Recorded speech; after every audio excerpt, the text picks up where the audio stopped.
The man who could look upon a crisis without being willing to offer himself upon the altar of his country is not fit for public trust. Those are the words of Millard Fillmore, our 13th president and the subject of this, the 13th episode of the Dead Presidents Podcast.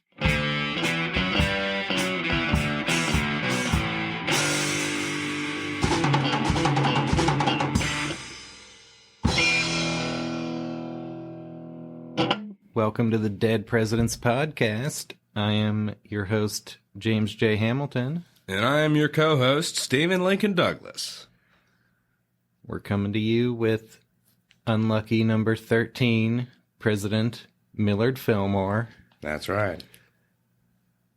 Millie Film. Yep. One of the... Considered among the least substantial presidents in American history. The quintessential forgotten president. Not forgotten in this episode. Little is known about him, but you're about to know everything about him. Yeah. We're going to fill more of your brains with knowledge than you thought we could fill more on Millard Fillmore. That's right. But first, we got to get into our top 5 this week. Yeah, we have the conclusion to a triumvirate of embarrassing top 5s. Yeah, we had embarrassing brothers, embarrassing personal moments, and now we have the top 5 embarrassing political blunders. That's right. We have the blunders more, not necessarily bad policies, but just, kind of maybe political moves, bad optics. Yeah, some bad optics. The kind of thing where the president will, he'll end up looking at himself in the mirror and say, man, I wish I could have that one back. Yeah, a gaffe that's going to come back and bite you. We got a good list of those. That's right. It's time for the top 5 embarrassing political blunders. Number 5. Healthcare.gov launch. Yeah, Americans were being asked to trust the government to run the health insurance market. Yeah, always good advice. Yeah, trust the government. Yeah, but on day 1, they're greeted with a stunning example of extreme government incompetence. On October 1st, 2013, the Obama administration launched Healthcare.gov, the official healthcare exchange for residents of 36 states. In the days, weeks, and months leading up to the launch, the administration had been peppered with repeated warnings that the website was not ready and wouldn't be able to handle anywhere near the expected capacity, but the launch date was mandated by law, so it went forward anyway. And the Obama administration was later accused of, quote, going out of its way to hide the chaos behind the scenes. Within 2 hours of the launch, the website crashed. Users were first told, apply now, then please wait, then please try again later. On the first day, 2.8 million people visited the site, and only 6 users successfully signed up for insurance. 6. I just want to put that in a different perspective. It's a comet hit the Earth. 2.8 million people were killed, but 6 survived. This is their story. And then you go into a nice sci-fi theme. And that's pretty into a hit show. It's pretty ridiculous. I mean, the Dead Presidents Podcast gets 2.8 million hits on a slow day, and we never crash. That's right. In the first week of healthcare.gov, only 1% of those interested were able to enroll, and even when people were able to apply, insurance providers were reporting information missing from the applications. On The Daily Show, Jon Stewart issued a challenge to Secretary of Health and Human Services Kathleen Sebelius He said, I'm going to try and download every movie ever made, and you're going to try to sign up for Obamacare, and we'll see which happens first. Every American was legally required to have health insurance by mid-December, and yet the website's problems persisted into late November, cost hundreds of millions of dollars to fix. On October 21st, Obama faced the nation. He said there was no excuse for what was happening. There's no sugarcoating, he said. The website has been too slow. People have been getting stuck during the application process, and I think it's fair to say that nobody's more frustrated by that than I am. Pretty frustrating indeed. Mm-hmm. Well, that's going to bring us on around to the top 5 embarrassing political blunder. Number 4. The Malaise speech. Say, Jim, how about a bag of Malaise potato chips? Jimmy Carter never actually used the word Malaise, but that was how the press labeled his most famous speech as president, which has been called, quote, perhaps the most politically tone-deaf speech in modern American history. In 1979, the nation was suffering from a stagnant economy, high inflation, high unemployment, and an energy crisis visible in long lines at gas stations. Things aren't too great. No. You got a lot of small businesses closing down. Things aren't looking too swift at home.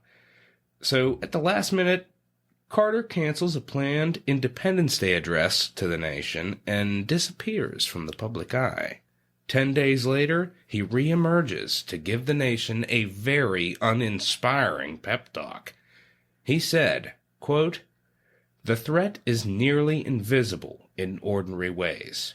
It is a crisis of confidence. It is a crisis that strikes at the very heart and soul and spirit of our national will. We can see this crisis in the growing doubt about the meaning of our own lives and in the loss of a unity of purpose for our nation.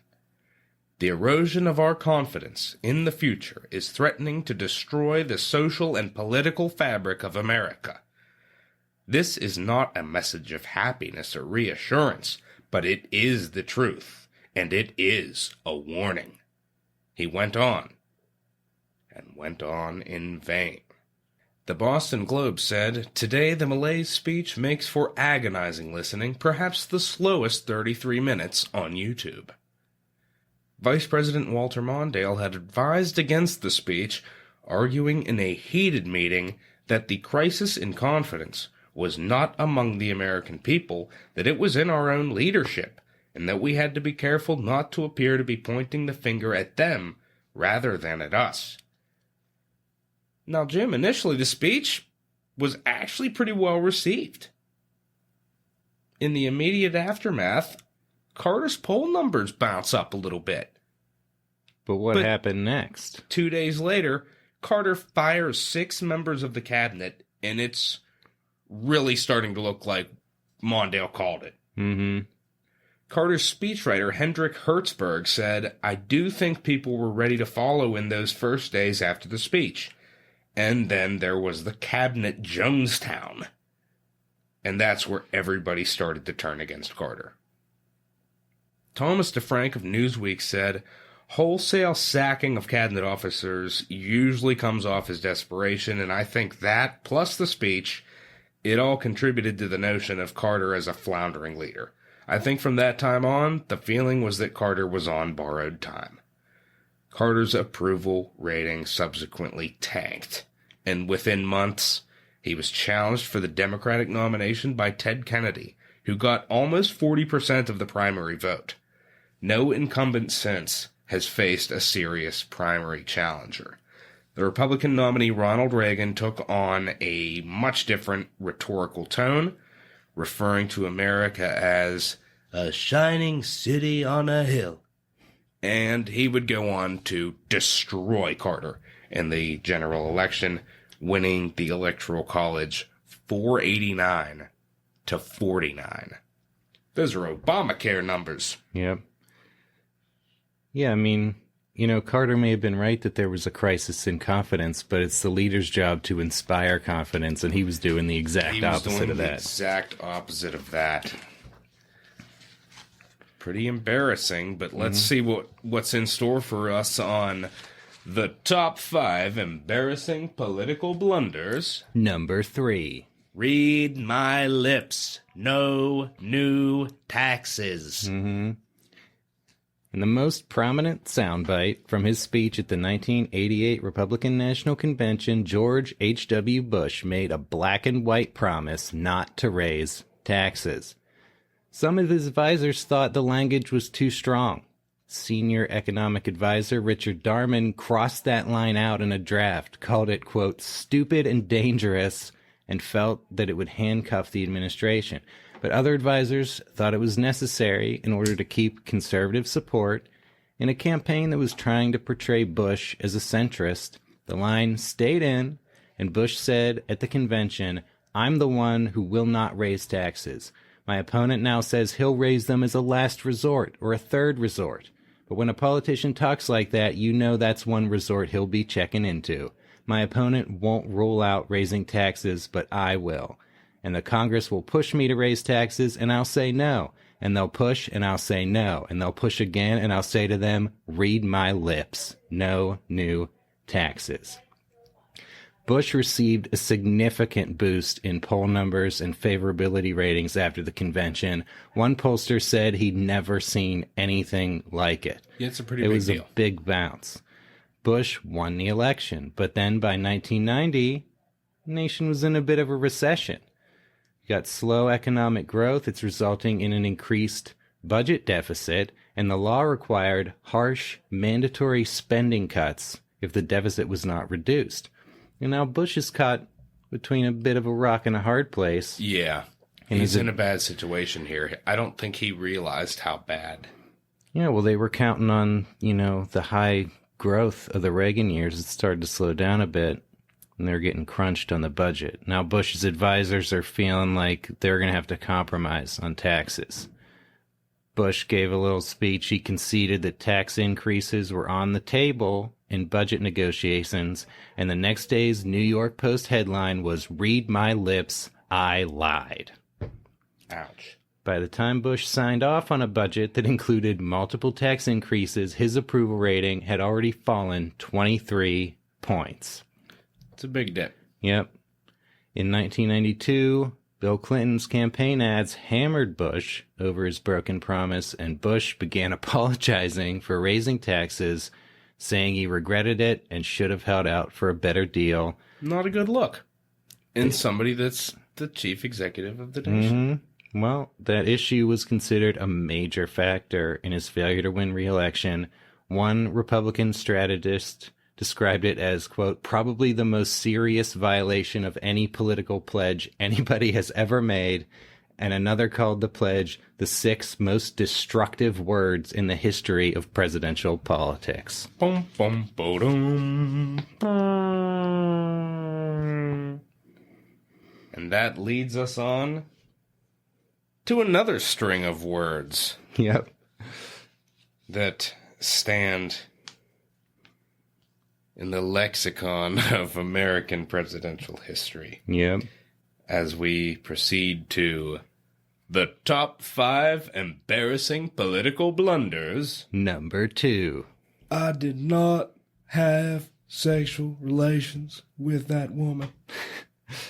In a deposition he gave in Paula Jones's sexual harassment case in December 1997, Bill Clinton testified under oath that he never had sexual relations with a White House intern named Monica Lewinsky. She had also submitted an affidavit denying any physical relationship.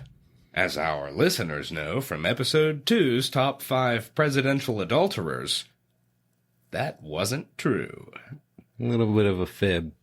But when allegations of the Lewinsky affair became public in January 1998, Clinton continued to deny it. A week after the story first broke, he stood before the press and made a categorical denial.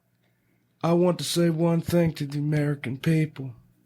I want you to listen to me. I'm going to say this again.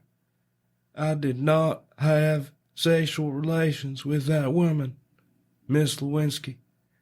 I never told anybody to lie. Not a single time, never.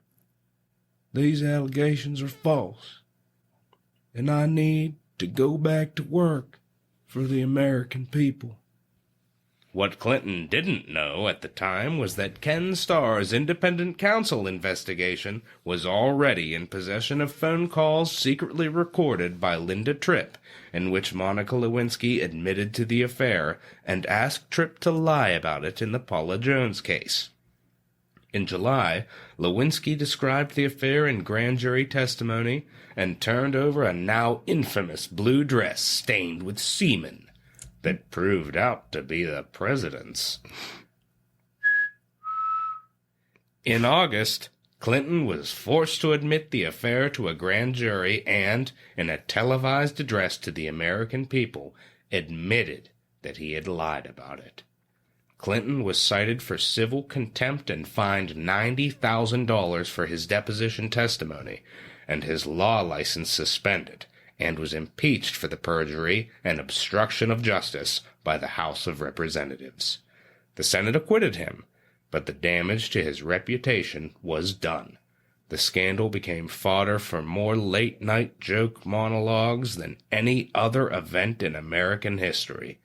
A study showed Jay Leno told 4,600 jokes targeting Clinton, constituting more than 10% of all the jokes told during Leno's 20-year tenure hosting The Tonight Show.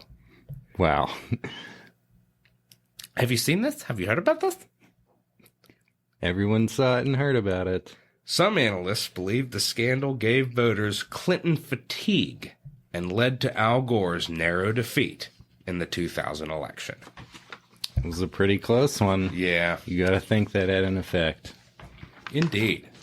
And that's going to bring us down to the top 5 political blunder. Number 1. Mission accomplished. Yep.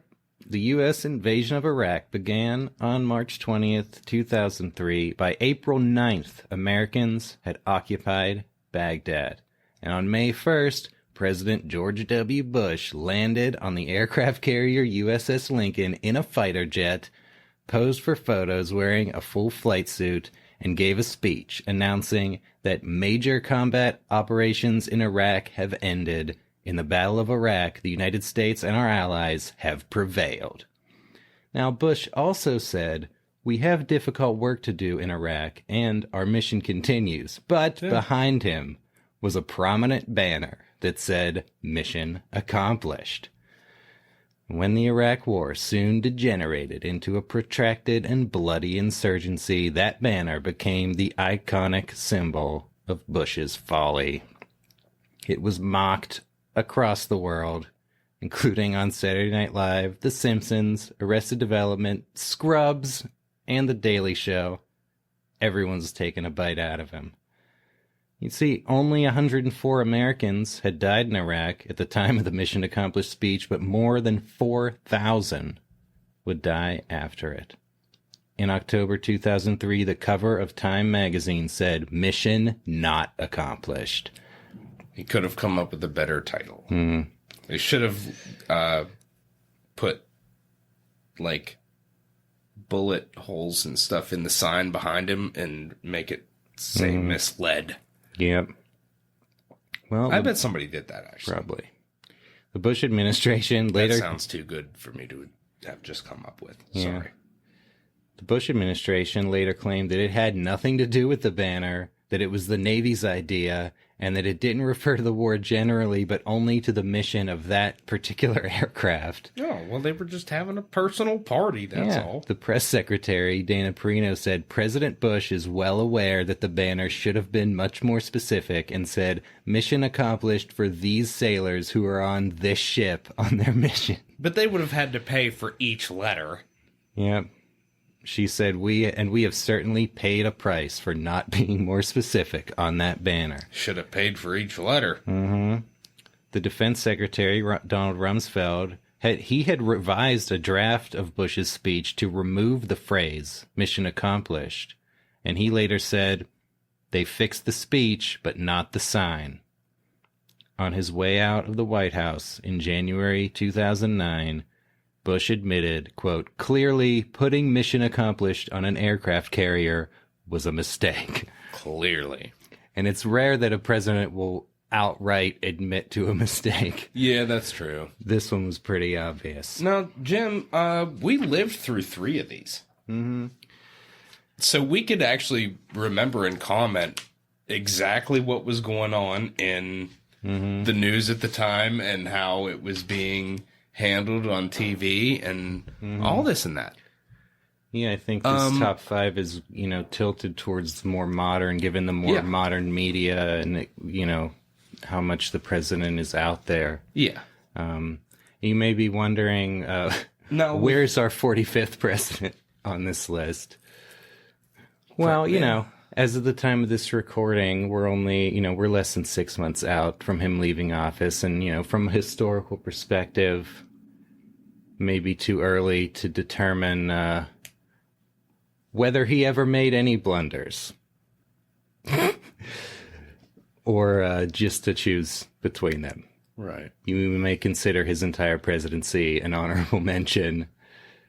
Just as a blunder. In terms of, an embarrassment. Embarrassment, I think he's kind of constitutionally incapable of feeling shame or embarrassment.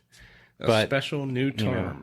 Whether you love him or hate him, there were certainly many occasions on which he wasn't doing himself any favors. Yeah. Constitutionally incapable of feeling shame. Yeah. It's fun. But I mean, I don't know. In thinking about these things as we lived through them, Clinton, we've talked about before we were younger when that was going on. So it was like, what? Mm-hmm. Yeah, that was pretty salacious. Yeah. And we were in high school with W. Yeah. I remembered for Obama, I had a stand-up bit where I was talking about conspiracy theories like the moon landing and 9/11 truth conspiracy. And I was like, do you honestly believe that, the same people who can't run a website can, pull off the fake moon landing or pull off 9/11 and keep it a secret? So, yeah, I mean, I don't know. I was always into the presidents and stuff. I don't recall any president ever getting so harshly lambasted as George W. Bush. Whether or not it was right, just from an objective standpoint, there was a lot of anti-Bush. Mm-hmm. Yeah, it was pretty harsh. I, for one, like to keep things smooth. Mm-hmm. So you could call me an anti-Bush man. But then, Bush and got... the healthcare thing didn't... It did actually financially affect me a little bit. Mm-hmm. Well, it's just a terrible look when your kind of party is like, hey, the government can take care of things. The government should have more control over the healthcare industry, and then look how it happens. Yeah. They didn't look very in charge there. Not a good look, but we are going to take a good look at the subject of this, our 13th episode of the Dead Presidents Podcast, Millard Fillmore, right after this, a word from our sponsors. Thanks for listening. The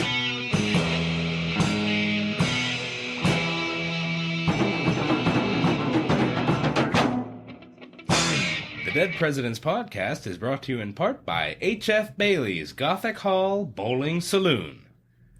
Great novelty. The best saloon in the West.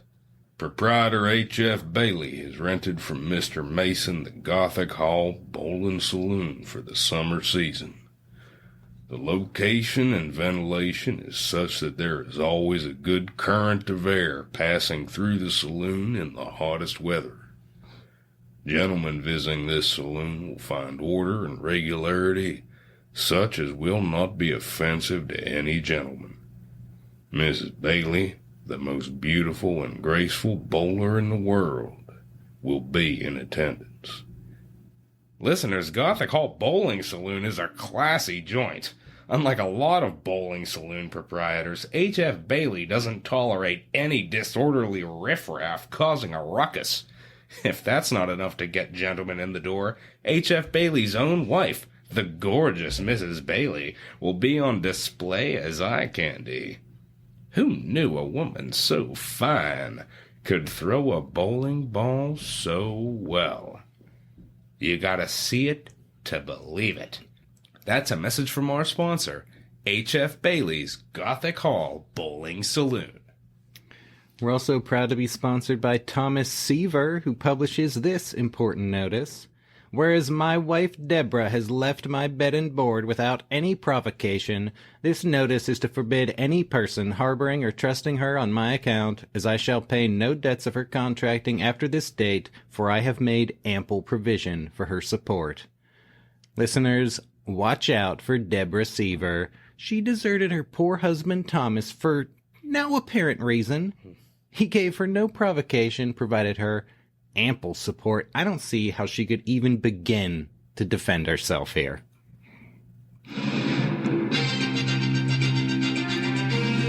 This just in, we have a breaking news update. Deborah Seaver has just published a response defending herself against her husband's allegations.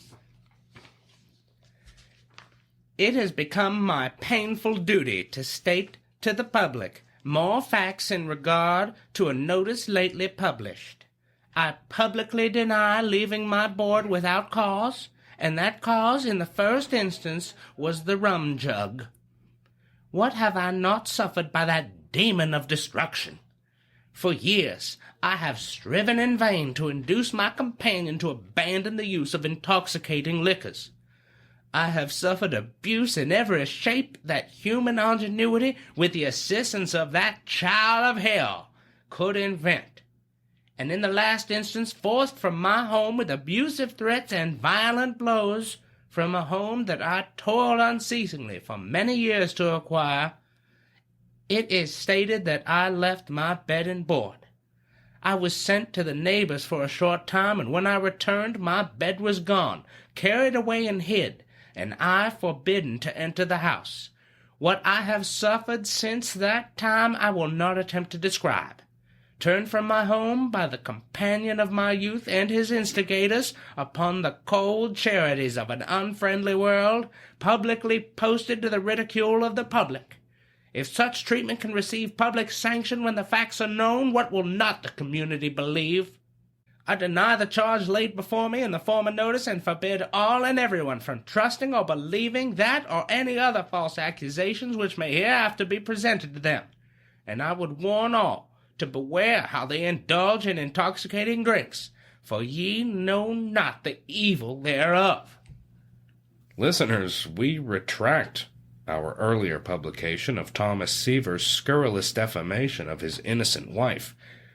We apologize for letting this rum-soaked deceiver put one over on us. We must have been hitting the bottle ourselves when we agreed to air that baseless calumny. After a dose of sobering truth from Deborah, we won't make the same mistake again.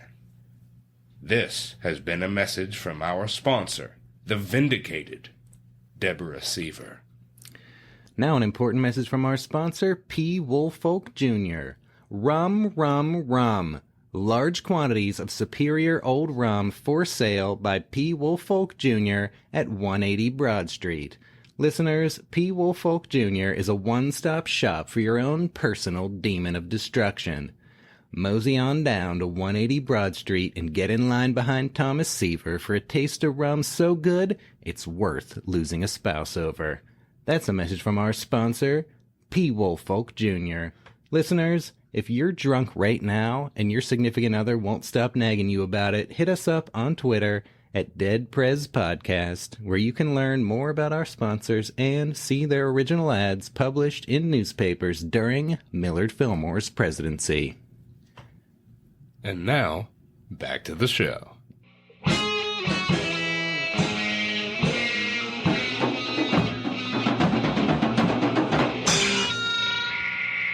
And we're back with episode 13 of the Dead Presidents Podcast, focusing on the life of Millard Fillmore, one of, if not the most unsubstantial of American presidents. Not that he was unsubstantial, but that he's considered Just that way.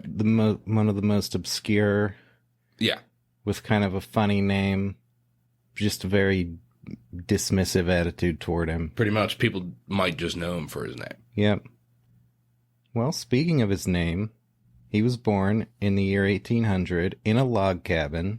That's right. In Cuyahoga County in upstate New York. Second of 9 children, born to Nathaniel Fillmore and Phoebe Millard Fillmore. Yep, that's where the name comes from. It was his mother's maiden name. That's where he got the first name, Millard.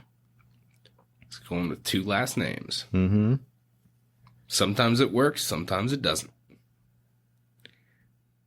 Well, in this case, it worked. Mm-hmm. At the time of his birth, his family had just relocated from Vermont, where his father had been unsuccessful in farming the stony Vermont soil. Yeah. Old Nate Fillmore has some trouble with his farming. Not a great track record. Yeah. The soil in Vermont is too stony, so he wants to up and relocate. Let's find some better land. Mm-hmm. He does just that. And unfortunately, the soil that he finds in his new New York bit of land isn't all that much better. Nope. Because now he's gone from stone to clay. Yep. Needs to get some gypsum in there. Mm-hmm. Well, he moves, and then it's soon discovered that his title to his land is defective. He and his brother moved to New York. Both were kind of duped into buying defective title in land, and they're forced to move again.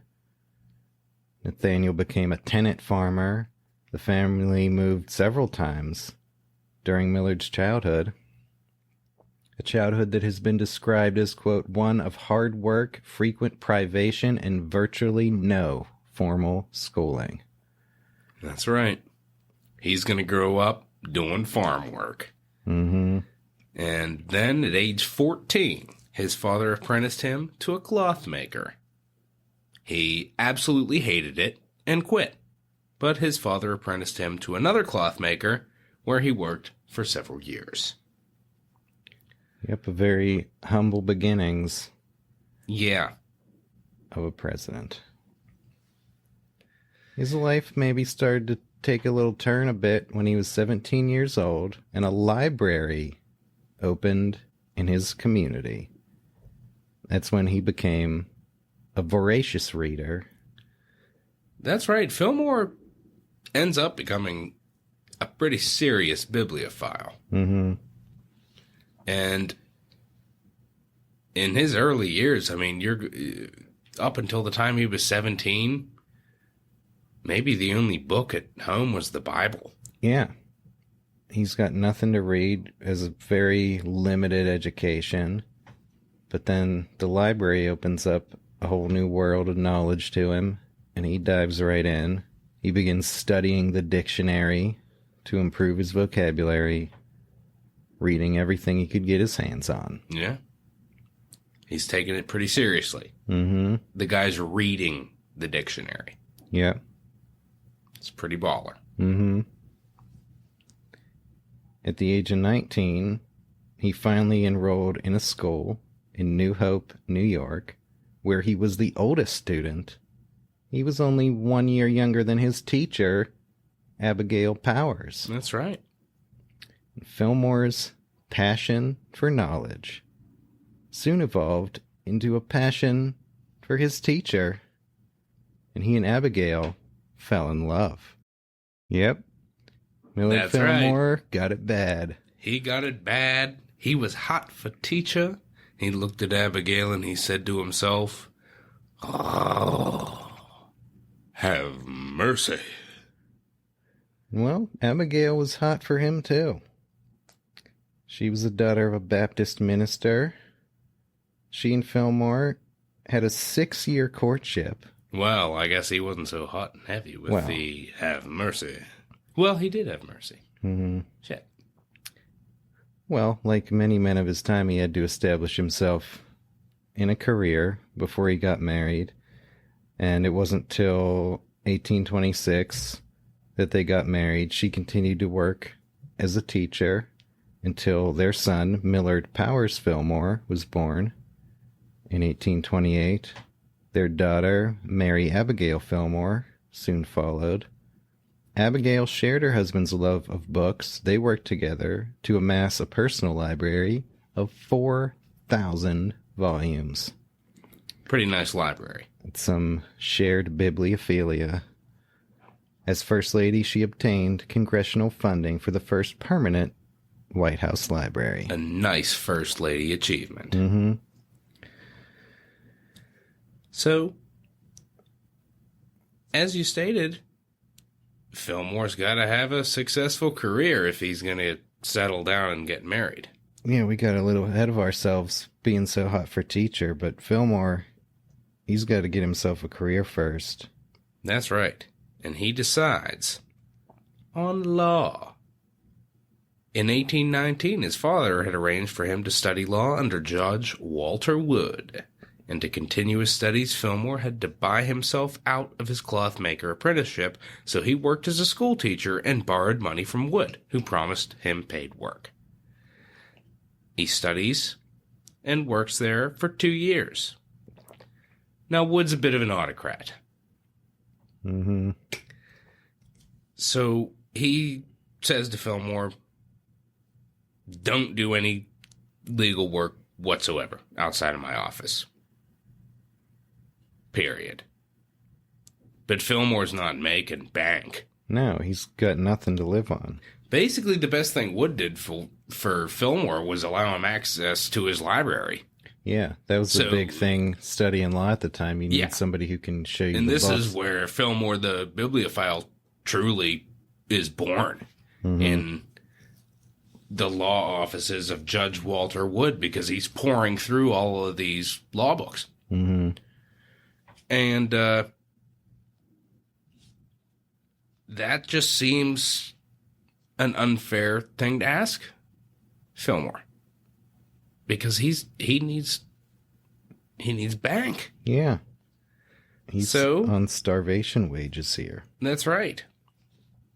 So he decides to take an outside case before a justice of the peace for just what amounts to a few dollars. Mm-hmm. A pittance. Yeah, you were allowed to be before justice of the peace without being admitted to the bar. Yeah, and he successfully negotiates a settlement. Wood finds out about it, and he reprimands Fillmore big time. Mm-hmm. And Fillmore was like, that's enough. I'm done. Yeah. He's out. So now, him and the family are going to move to East Aurora, New York. And he finds work as a school teacher in nearby Buffalo, where he also found another law office. He'll become admitted to the bar in 1823. And he actually turns down some offers to work in different Buffalo law offices, moving back to East Aurora instead and opening his own office. Mm-hmm. And he's the town's only lawyer. Yep. Thereby, his practice is successful. Yeah, He can marry Abigail now. He builds his own house. Yeah, rather than being a small fish in the big pond of Buffalo, he goes to be the only fish in East Aurora. That's right. And he starts himself off on a good, trajectory. He's pretty soon going to come one of the big men in town. That's right. His practice is successful enough to let him take on a law clerk of his own, Nathan Hall, who would end up becoming his law partner. And just a lifelong friend and ally, politically. Yep. Spoiler alert, future cabinet member. And Solomon Haven will get in on that clique, too. Mm-hmm. That triumvirate. work together and are friends together pretty much as long as they're alive. Mm-hmm. So, 1828, Fillmore, becoming a successful lawyer, married, has a son. He's now a leading citizen. It's about time to enter politics. That's right. He joins the first of several parties he will be a member of in his life. That's right. His career spanning a couple party realignment phases in our history. We've probably said it before, but this period of politics is easily the most complex in the history of American politics. When you're looking at these antebellum years. Yeah, certainly the party dynamics. Right.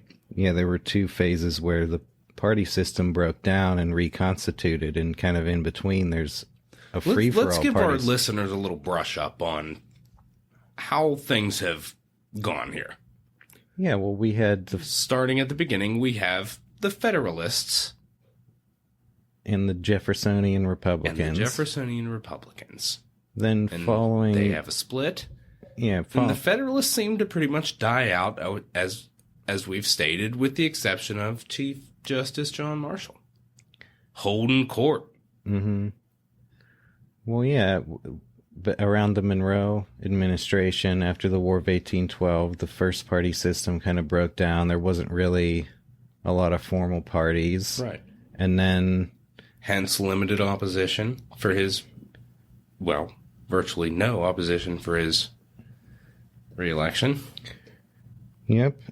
And then, we're getting up to 1828 now. That's the year that Andrew Jackson gets elected president, and then the next parties will form around being pro or anti-Jackson. Flashback to episode 8 in particular in terms of the formation of the Jacksonian Democrats. Yeah, but before that really solidifies, you've got a few different parties. One of them, the one that Fillmore joins, is the Anti-Masonic Party. Right. Which seems like a kind of strange thing for a party. It was organized right in Western New York, where Fillmore grew up, in response to the disappearance of William Morgan, a former Freemason who spoke out against the Masons and who some believe was murdered by the Masons. Right. For criticizing the order and threatening to reveal its secrets. Yeah, they are almost certain he was murdered. Well, that may be. I don't know that they ever found... He disappeared. I don't think he was ever found. So maybe that happened. Maybe the party is a little bit conspiratorial, at least in the sense that... it's an extreme branch meant to allure a certain type of prominent voter. Mm-hmm. It's kind of an anti-elite it's thing. It's a good vehicle for political advancement in a way. Mm-hmm. And when Andrew Jackson, a Freemason, is president, it's a good way to oppose Jackson. Right. And it becomes a particularly strong party in New York, where it has several members that become very prominent in the future. And we should say that it's pretty much it's a branch off of the Whig Party that it actually includes some Democrats. Well, it really precedes the Whig Party. Yeah. Well, the group that would become them. Yeah. Yeah, you've got Fillmore in there, along with William Seward and Thurlow Weed, future leading lights of the Whig Party. Anti-Masons got some unexpected success in the 1828 elections, and then expanded their platform beyond opposition to Masonry, started supporting internal improvements, protectionist tariffs, things that will sound familiar if you are familiar with the Whig Party platform. That's right. Part of the anti-Masonic success in 28 was Fillmore getting himself elected to the New York State Assembly. He served 3 consecutive one-year terms representing Erie County. In the Assembly, he promoted legislation to abolish debtor's prison and establish a new bankruptcy law, which passed in 1830 with bipartisan support. Yeah. That was also the year Fillmore moved to Buffalo because he had more and more legal business there, and he decided not to run for re-election because he no longer lived in his district. Right. But he's the man on the rise. He is on the rise, and he's doing a lot of work for internal improvements, for canals in particular, where he's at. Yeah, the Erie Canal, huge for the state of New York. This is big, and Fillmore is all about it. We have things bottlenecked. It's slowing down what could be an influx of money. And Fillmore says, well, we can't handle it. The government should handle it because this is for the benefit of the nation, not just us. Yeah. So that's Fillmore's viewpoint on the improvement there. Yeah, there's a big push to improve the Great Lakes region. But, some Southerners not as keen on spending federal money on it. Right. That's been an ongoing battle that Fillmore's going to be joining now, especially in 1832 when he wins election to the U.S. House of Representatives. That's right. As an anti-Mason, that year the anti-Mason presidential candidate was former Attorney General William Wirt. He won 7.8% of the popular vote, carried the state of Vermont. Not a terrible showing. No. He makes a bit of a mark. Yeah, well, it's not, anti-Masons, they're not making a good enough showing to be like, a major party. But Fillmore, Weed, Seward, they find themselves, they carry enough weight that they can now join forces with what was calling itself the National Republicans, which is the party banner that John Quincy Adams and Henry Clay had run under. That's right. In 28 and 32. They feel now the time is ripe we have a platform that we could build a party on. Mm-hmm. And particularly opposition to Jackson is something they have in common at this point. And this is where the Whig Party is really born. The platform of internal improvements, protectionist tariffs, rechartering the Bank of the United States, and opposing Andrew Jackson. Yeah. Fillmore joins the House, becomes an ally of Massachusetts Senator Daniel Webster, supports the Whig platform, which Jackson is vetoing. Yeah, things are kind of a mess. So in 34, he's going to decline the Whig nomination for re-election because he fears there's a split coming. Well, there's the anti-Masons are still enough of an independent party that if he and an anti-Mason run, then It's that's going to just going hand it to over. make the Jacksonian Democrat win. He doesn't want to be responsible for that. So he doesn't run in 34. He only serves one term. But by 36, he feels like the Whig Party has now sufficiently absorbed the anti-Masons that they're a united party and he can run again, which he does and gets elected. He's going to serve 3 terms now and start to make a bit of a mark for himself in the House. Yeah. He's a little more subdued the first go-around. Yeah. He gets a little bit more into the game. The Jacksonians, there, but not so much. Well, the Jacksonians were riding high in his first term. Now he comes in, it's the Panic of 1837. Yeah. Martin Van Buren is looking in trouble. Yeah. Whigs like Fillmore are opposing his independent treasury proposal. And then we're going to start seeing a bit of a rivalry within the Whig Party in New York. This is where things begin to go to hell for the Whig Party. It's in New York in particular, but even on a national scale, there is a rift forming. Mm-hmm.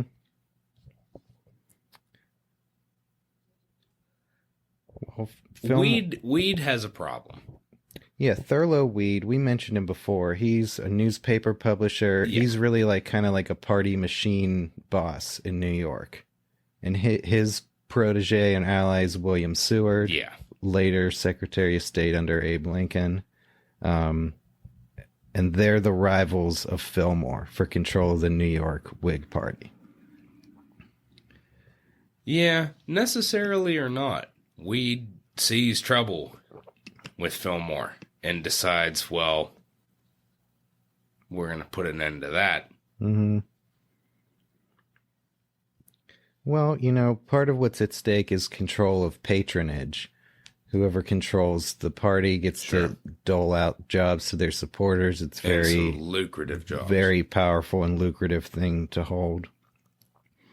And there's also maybe kind of an issue split with them that would become more and more prominent. That's right. On the issue of slavery. Yeah. Because Fillmore... Abolitionism is coming more and more to the front. Mm-hmm. And Weed and Seward embrace abolitionism in politics. Yep. Fillmore does not no. necessarily embrace abolitionism coming into politics. Spoiler alert, that's going to come into episode 14. Spoiler alert, double spoiler, it's going to come into episode 15. Mm-hmm. There are those that feel that this quote-unquote morality issue doesn't have place in the government. Fillmore is among them. Yeah, I mean, he believes slavery is wrong, but doesn't want it to be a political issue, which that could go for all three of them. I mean, that was the... They personally claim that slavery is a moral wrong, it's evil, and it's unjust, but at the same time, the government can't do anything about it. Well, that's a view that had been common since the outset of the Constitution, and it's something that it's the one major thing that just really put off. Keeping it off out of the federal government as an issue worked for a couple decades, but it's becoming increasingly impossible to not deal with it one way or another. Right. Just keeping silent about it is less and less of an option. Yeah. I mean, at this point in Fillmore's career, the gag rule's a thing. Mm-hmm. Yeah, well, it's considered a threat to the Union because, the South will threaten to secede if it feels slavery greedy is threatened. And petulant and have all these pretty, in hindsight, it looks to me like, but even then, I can't believe that some of the people said some of the things that they did. Mm-hmm. It just seems like a bunch of bullshit. Oh, yeah, because even abolitionists like Seward, and all the way up through when Lincoln gets elected in 1860, no one on the major in power is saying, let's abolish slavery in the Old South. Yeah. That is never proposed. But slave owners, they keep wanting to expand slavery into new territories, and other people don't want to do that, and that becomes the battleground. It just doesn't make any sense to me. Yeah. I just can't imagine how somebody in Alabama is willing to fight for the right to have slaves in New Mexico territory. I don't know. It just seems like they're looking decades down the road and want New Mexico's senators to be slave owners, which because is even they're more get dumb in outnumbered. hindsight, because with the Industrial Revolution and things of that nature, mm-hmm. you'd like to think that things could have ended. Yeah, well... But I just, I have no faith in the white man, so I don't believe that it would have been anything peaceable, unfortunately. Well, people who own lots of slaves and whose wealth is based on it can't imagine it ending. And they're willing to go to increasingly... You mean I have to do things for myself?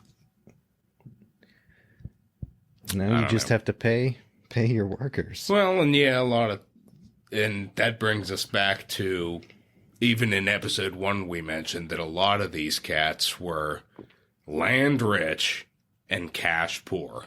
Yeah. Their value was in their land, potential crop, and in their slaves. Mm-hmm. With the slaves being factored out of the equation, a lot of them were shitting bricks. Mm-hmm. And who knows what they're going to do. And Fillmore is not wanting to find out, not wanting to push the issue, whereas guys like Seward, openly hostile to slavery. That's the whole thing. They are bringing this to the forefront, and Fillmore's like, no, Jesus, if you keep bringing this up, it's just going to it's going to lead to God knows what. Mm-hmm. Yes, Seward became governor of New York in 1838, and he pushed back against returning fugitive slaves to the South, which is something he also argued as a lawyer in the Supreme Court. Yeah. And Fillmore doesn't want to be involved in these kind of things. He doesn't want to jeopardize the Union, but that's the thing. It's going to be a tougher position. That's where hold. you come into like, wow, like, was he a piece of shit as a human being, or did he, like, not necessarily? Because he was thinking on the big picture where this kind of instigation is going to lead to, well, spoiler alert, find out in episode 16. Yeah. Well, we'll get into that more later, because that's going to be the defining issue of Millard Fillmore's presidency. Yeah, I'm jumping the gun a little bit. I apologize, listeners. I'm just so excited about Millard Fillmore. Yeah. Well, he's pretty exciting. His excitement heats up in 1840 when he organized the Western New York campaign in favor of Whig William Henry Harrison for president. Harrison, of course, won. Whigs took control of Congress, and that makes Fillmore a big shot in a now majority Whig House. He almost becomes Speaker of the House. Yeah. He was runner-up. Instead, he becomes chairman of the Ways and Means Committee, a very powerful position in the House. That's it. However, of course, as you recall, William Henry Harrison dropped dead pretty quick. John Tyler takes over, not that much of a Whig, and the Whig agenda is in trouble. Yeah. Tyler goes on a little veto spree. Mm-hmm. Forget about that recharter of the Bank of the United States. Forget about raising tariffs.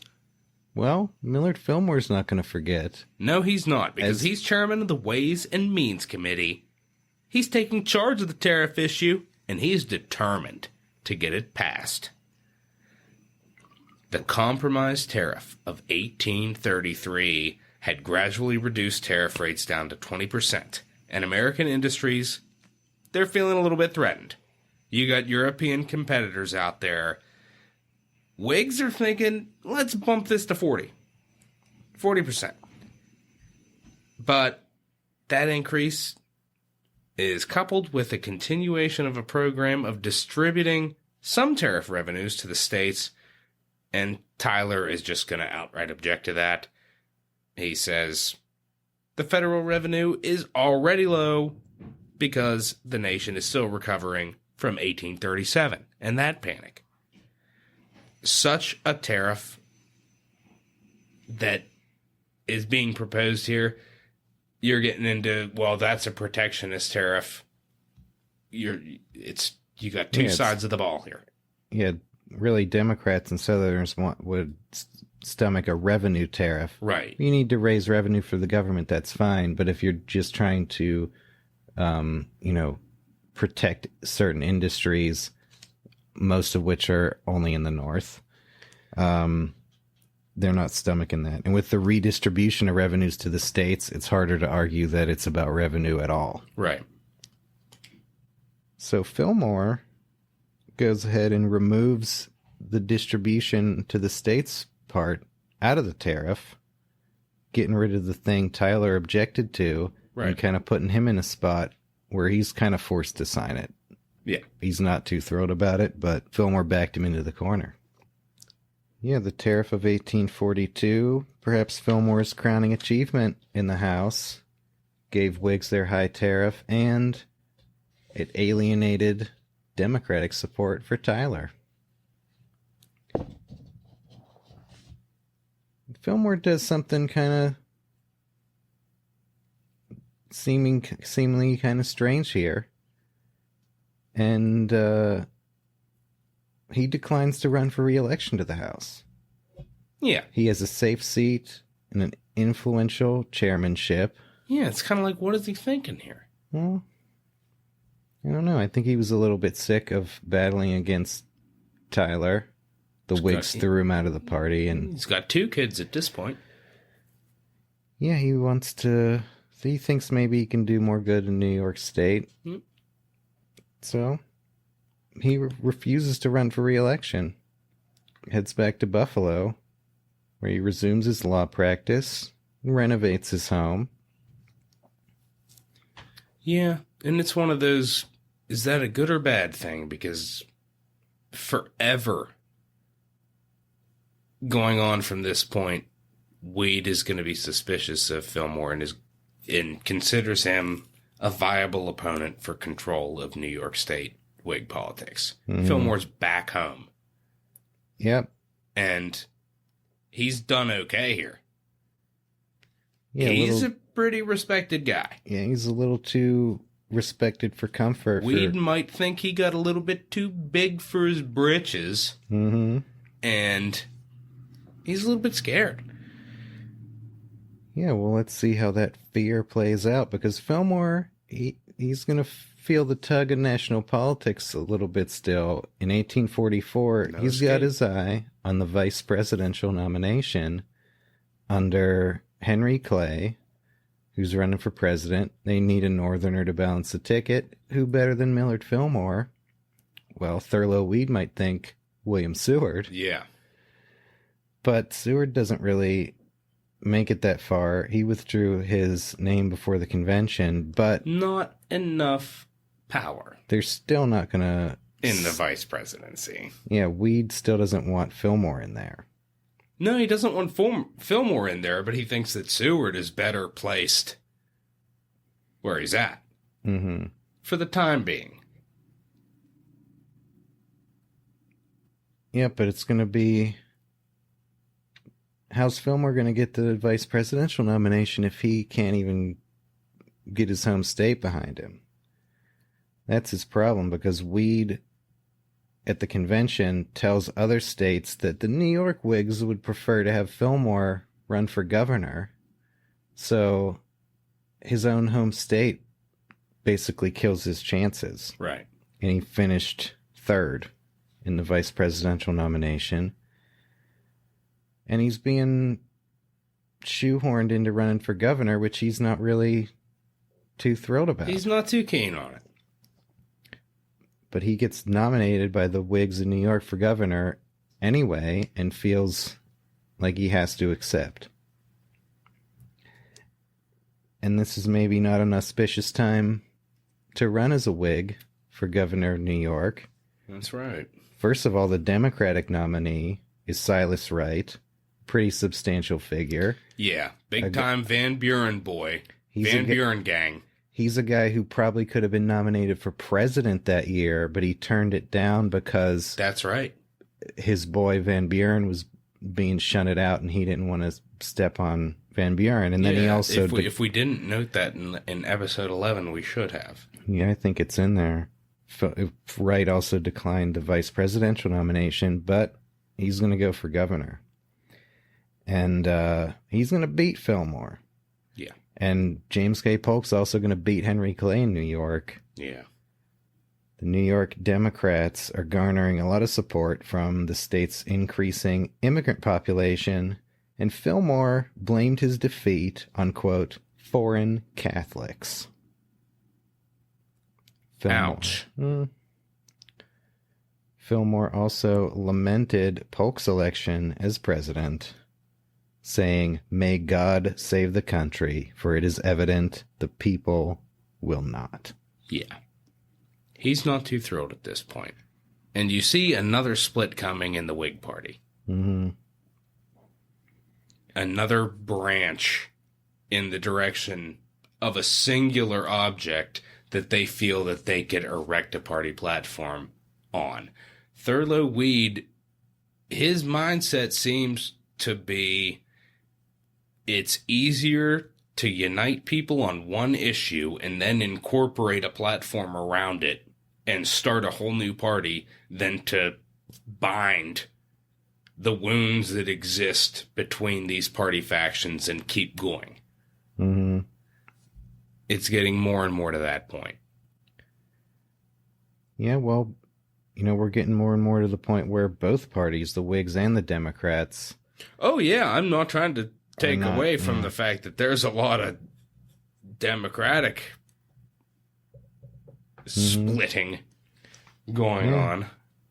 Well, we're headed towards another party realignment.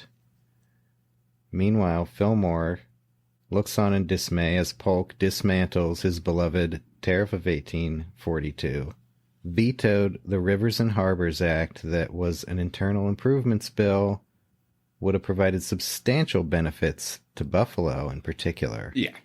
But Polk said no. Yeah. I mean, Fillmore argues, well, it's not just for Buffalo. The whole nation's going to benefit from this. Then Polk's like, no.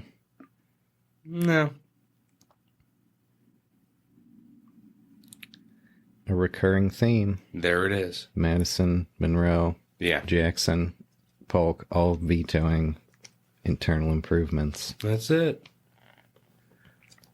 So, what is Millard Fillmore to do? He's got to strike back.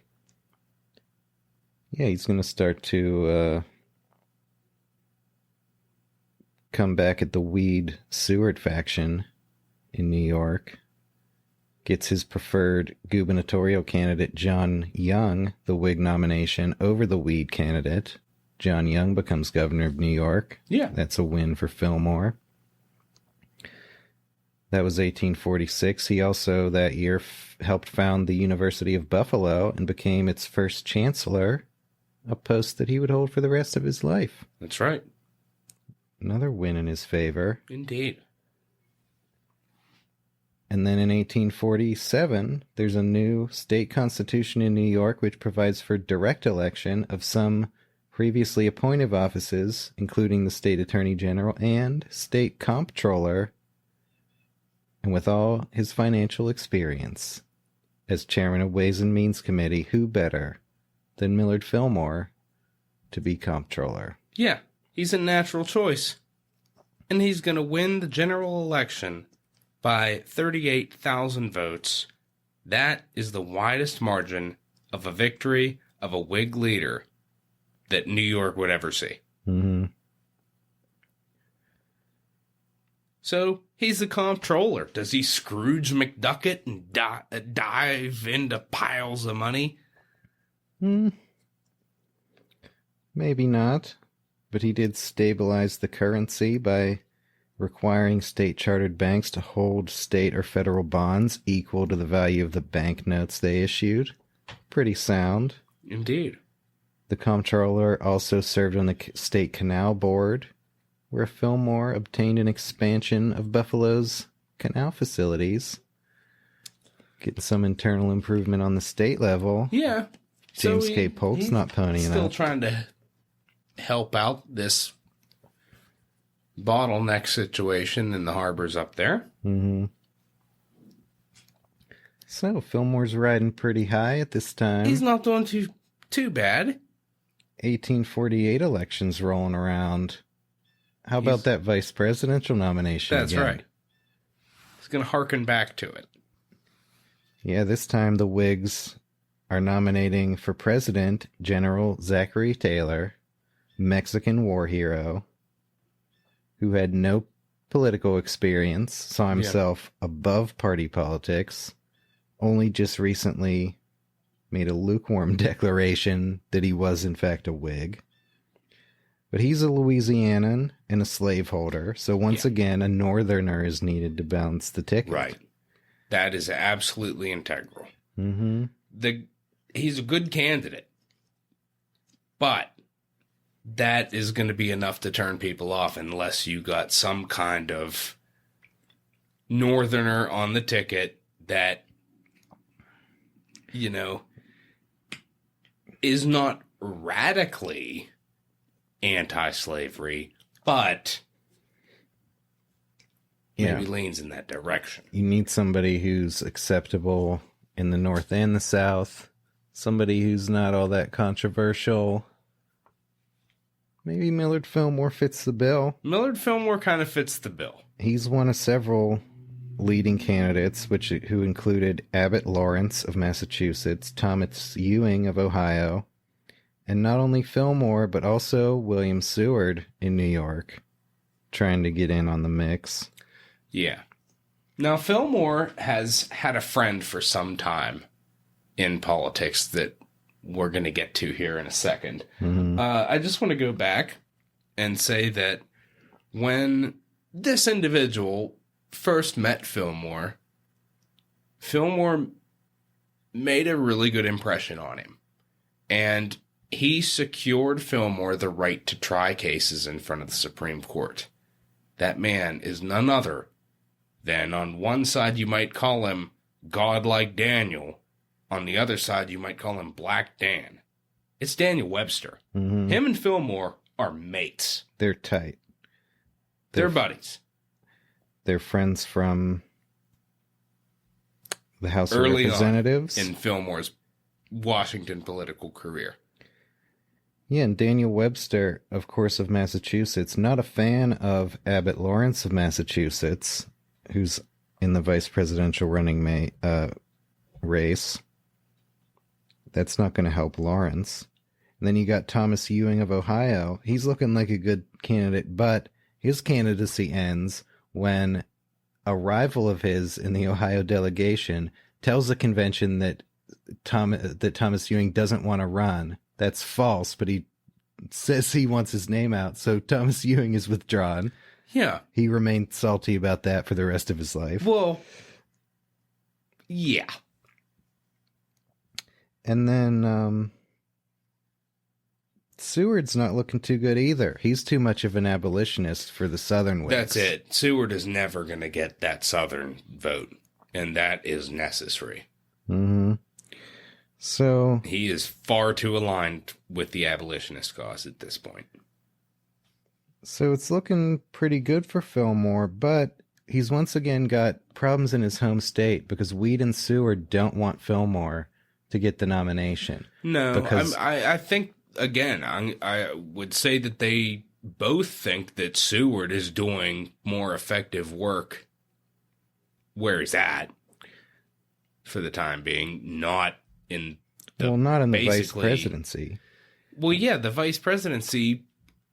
I don't really look at that as too much. No. It's not, they just don't want Fillmore to get it because... Well, the thing is, Seward wants to be Secretary of State. Right.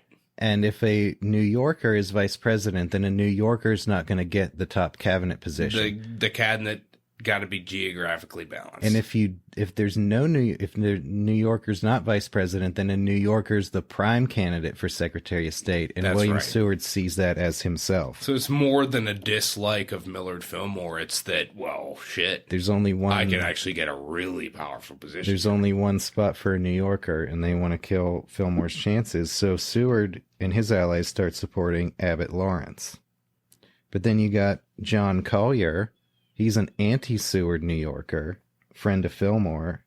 He starts drumming up support for Fillmore. He tells Southern Whigs that Fillmore is safe on the issue of slavery. He also tells Northern Whigs that Fillmore supports the Wilmot Proviso, even though he does not. Right. So you got some backhanded shit going on. You'll recall the Wilmot Proviso, the proposal to ban slavery in all the new territories acquired in the Mexican-American War. Fillmore did not support that, but some people were led to believe he did. Meanwhile, Abbott Lawrence. Yeah, let's talk about his background a little bit, because this is one huge detriment in regards to Lawrence. What's his income here? What's his background? He's a millionaire. Right. He's a textile manufacturer, and he's got very close ties to the cotton industry. Yeah. Which is... Bum, bum, bum. That's making him a little bit too pro-South to balance the ticket with a slave-owning presidential candidate in Taylor. And you got Fillmore, who is the bitter rival of the abolitionist Seward, and Southerners are looking at Fillmore like, if Seward hates him so much, then he's probably not that bad for the South. Has he done anything? Has he done anything bad? What is it? What has he done? Mm-hmm. Well, and we've told you listeners what he's done, and we're gonna tell you what he's about to do. Yeah, and he has one of the features that becomes, I feel like, the most, other than being a successful war hero, the best feature you can have to get yourself nominated for national office at this time is to be uncontroversial. Right. And Fillmore's just generally uncontroversial. Yeah. There's nothing to hate about it. He has not made any enemies. I mean, his biggest enemies are Thurlow Weed and William Seward, people in his own party. He doesn't have any Jacksonians, like, really speaking out and saying anything against him. Mm-hmm. So things are finally starting to break in Fillmore's favor in the convention. On the first ballot, he has a slight lead over Lawrence, and then on the second ballot, he gets over the finish line and wins the vice presidential nomination. Yeah. So he's heading into the general election with a war hero on his ticket, and you've also got former Democratic President Martin Van Buren running on the anti-slavery Free Soil Party. Yeah, ticket. another new party popping up, the Free Soil Party. Yeah, there's that issue-based party. And can we stress for a second, as we did in episode 8, how wild it is for Martin Van Buren, the guy that created the Democratic Party, essentially, to now break. Yep. And his 10% of the popular vote that he won, cutting into Democratic candidate Lewis Cass, particularly in northern states. Yeah. And once again, as in many prior presidential elections, New York and its electoral votes are very critical. Very much so. Yeah, the Taylor Fillmore ticket took New York, and they take the whole election. They get 47.3% of the popular vote against only 42.5% for Cass. They win the Electoral College 163 to 127. So once again, we got a Whig general president in the vein of Harrison, Jackson, and Washington. There's no control of the Senate and House, but hopefully nothing will go wrong. Yeah, what could possibly go wrong? Nominating an aging general. As the Whig Party seems apt to do. Mm-hmm. Well, Fillmore is going into the vice presidency, and following the election, things seem to be looking pretty good for his prospects as vice president. Taylor writes to him, promises him influence in the new administration. Taylor showing his political inexperience in his mistaken belief that the vice president is a member of the cabinet, which it is not. Right. Yeah, so in the last episode, you learned a lot about Zachary Taylor, and you know that he had never voted, didn't belong to any particular party, pretty clueless. Yeah, well, he's a little politically naive, but he's got his heart in the right place. We'll see. And it seems like Fillmore might be in his good graces. Another thing Fillmore does is he has a little meeting with Weed and Seward, and they kind of, seems like they declare a little bit of a alliance or a little bit of a ceasefire agree. Seward has just been elected a U.S. Senator, by the way. And now these two little New York factions come into a little agreement on how to divide up federal jobs in New York. Yeah. But yeah, that didn't last it's too a long. complete ruse. Yep. Yeah. Seward, as a senator now, has more power. Yep. And he starts ingratiating himself with Taylor's cabinet nominees and his advisors, including Taylor's brother. That's who's right. a bit of a gatekeeper. And now the Thurlow Weed machine is surreptitiously gaining a commanding influence over the Taylor administration, and particularly federal appointments in New York. Fillmore complains to Taylor, but that only made the inter-party warfare more open, more rancorous. Fillmore tries to gather supporters in New York. He starts a newspaper to rival Weed's. But when he and Weed bump into each other on the streets of New York, all pretense of friendship has vanished, and they're just trading accusations. Yeah. So Fillmore's vice presidential prospects not looking good anymore. No. If there was an open door to the president's office, that door has been not only slammed in Fillmore's face, but he's heard like 6 different locks go down, barring him out at this stage. Yep. He is going to be essentially there. Yeah, if you saw in the John Adams miniseries, there's a scene where John Adams is sitting out in the hall while the cabinet is meeting, and he's excluded. Fillmore's not even allowed in the building. Yeah. He has no influence in the administration. What's he going to do as vice president? Well, he gets to serve on the Smithsonian Institution Board of Regents. Nice. He likes that. But he's also president of the Senate. And there's a little bit going on in the Senate. That's right. Yeah, we got some shit going down in the Senate. Mm-hmm. One of the most heated episodes in Senate history. Yeah, absolutely. If not the most heated. Mm-hmm. This is big. Yep, Congress is deadlocked over the highly sectional issue of slavery's expansion into the new territories acquired in the Mexican-American War. That includes California, Arizona, New Mexico, Nevada, Utah, and Colorado. A huge swath of territory. And Southerners are shocked. They're in for a surprise, a rude awakening, because Taylor, who they probably looked at as, well, he's one of us. And he comes out totally against any expansion of slavery. Yep. Period.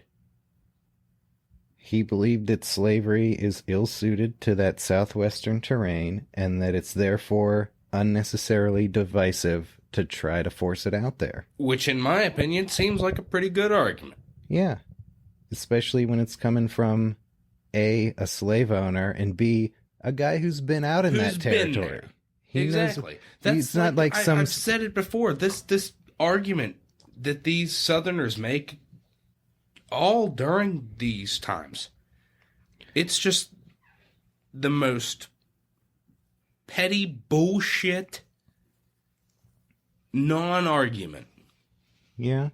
I mean, the tide of And the fact that they went as far as they did, my God. Yeah, the political tide of expansionism is going against them because, see, like, you know, when we got the Louisiana Purchase, we're acquiring the slave territory of Louisiana that has slaves in, you know, the southern, now Louisiana part of it, all up through the Missouri part of it. That's all slave. And then we're acquiring Texas. So they claim, we inherited it. Huge slave territory in Texas. And Southerners are all about expansion then. They're banging the James Madison Federalist 10 Yeah. argument that expanding the Union makes it stronger. But now when we inherit a bunch of territory that has no slaves, where slavery was illegal under Mexican law, and the soil is not set up to cultivate the crops that are profitably cultivated by slaves, now they have a problem. And they can't just accept that this territory is going to remain free. They want to leave it open to slavery so they can somehow try to force slavery in there to keep a political balance that they see as integral to their way of life. And it's going in the wrong direction from their standpoint. Yeah. Even though, like, guys like Does Jefferson... the argument make any sense to you? Well, I mean, it doesn't make logical sense, but if No. it's just guys who see their way of life is going to be threatened a generation from now, and they We have to take steps don't want to give an inch. Back when Jefferson A lot and of Madison... Yeah.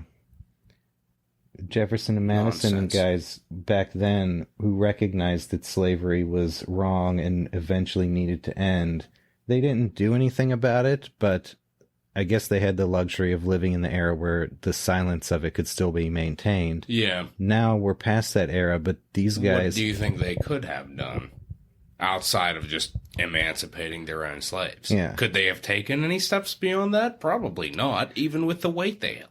Yeah, I mean, that's the thing. If Washington emancipated all of his slaves and then came out in a speech and said, everybody should do what I just did, I'm George Washington. Not everybody's going to do that. No, and Washington, he wrote his own will himself and nobody knew he was emancipating his slaves until after he was dead. Right. And guys like Jefferson kind of criticized slavery in his book, Notes on Virginia, and he got antsy about whether other Southerners were going to get on his back about it. Well, sure. And he realized that if he kept talking about that he's not going to be the guy they're going to turn to, and he'll lose his power to do anything else. So, could they have done anything about it? Probably not, without killing their own popularity in their own states. And they weren't willing to do that. And the Southerners of this era are supposed to be their political heirs. And now they're getting to the future where it might start to be on the outs, and they're not willing to hold to the Jeffersonian view that it eventually has to end. That's an easy thing to say when you're Jefferson, and it's not... You're not staring down the barrel of it. Yeah, it's not in your face. But it looks like it's becoming more of a possibility. Not imminently. No one's proposing to end slavery in the Old South. But it now looks like you can start to see the arc of history turning against it. Yeah. And they start to get more and more unreasonable. Well, I think my whole thing is, why did it take so long for that arc to turn?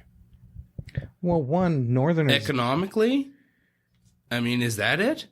Does it strictly come down to, well, for purposes of industry and the American economy, this is like a necessary thing? I mean, well, it was grandfathered in. And I guess part of it is that Northerners don't really care. I mean, even most people, if you ask them, is slavery immoral, they'd say, yeah, but they never see slaves. They don't encounter it. That's another point. And also, they don't believe in black equality, even people who are against slavery. These are other points that are going to be coming up. So nobody cares about the plight of slaves, and Northerners don't want to. And nobody really has over it. A real answer for this, do they? No, I mean, we're going to find out the rest of this episode and the next few episodes. Definitive answers here are lacking. Right. And it's hard to conjecture an alternative. Mm-hmm. Short of... Well, we'll get to that later. But now there's a handful of issues that have to be dealt with. That's right. We just got a big chunk of territory in, and people are... And there's the gold rush has brought tons of people to California. Yeah. It's got a big population. It needs to be admitted as a state immediately. Right. New Mexico also has a population greater than some states. And it might, it should probably be a state now. And both those places want to be free states from their own state constitutions that they're drafting. And Taylor favors admitting both of them as free states, but Southerners not having it. And also, you got a problem in Texas. Texas claims that it should have a big portion of territory that is New Mexico, because it was fighting over it back when it was Mexico. Yeah. And now that it's New Mexico, they don't agree where the border is, and they're getting very aggressive about it. But I mean, not just raised voices aggressive. We're talking... The state is voting to use force. That's right. Ostensibly against the U.S. Army to enforce their claim. And that's, you recall from last episode, Taylor threatening to use the army himself and hang anyone taken in rebellion against the Union. So that's the kind of guy Taylor is. Right. He's not politically experienced, but he's laying down the law. He's not going to be pushed around. So what is all of this going to bring us to? How the hell can we get everybody to agree? How can we get everybody to compromise here? Well, what's it going to take? There's a big giant of the Senate, a veteran, happens to carry the nickname the Great Compromiser. That's right. Henry Clay's going to step onto the stage and try to organize his last great compromise. If old Nate Fillmore thought clay soil was tough, well, where do you deal with Henry Clay himself? See how tough he is. He puts together a compromise proposal, the Omnibus Bill, that includes lots of stuff. An omnibus, I mean, we're talking a big package of individual bits of legislature all bound into this one big deal, this omnibus.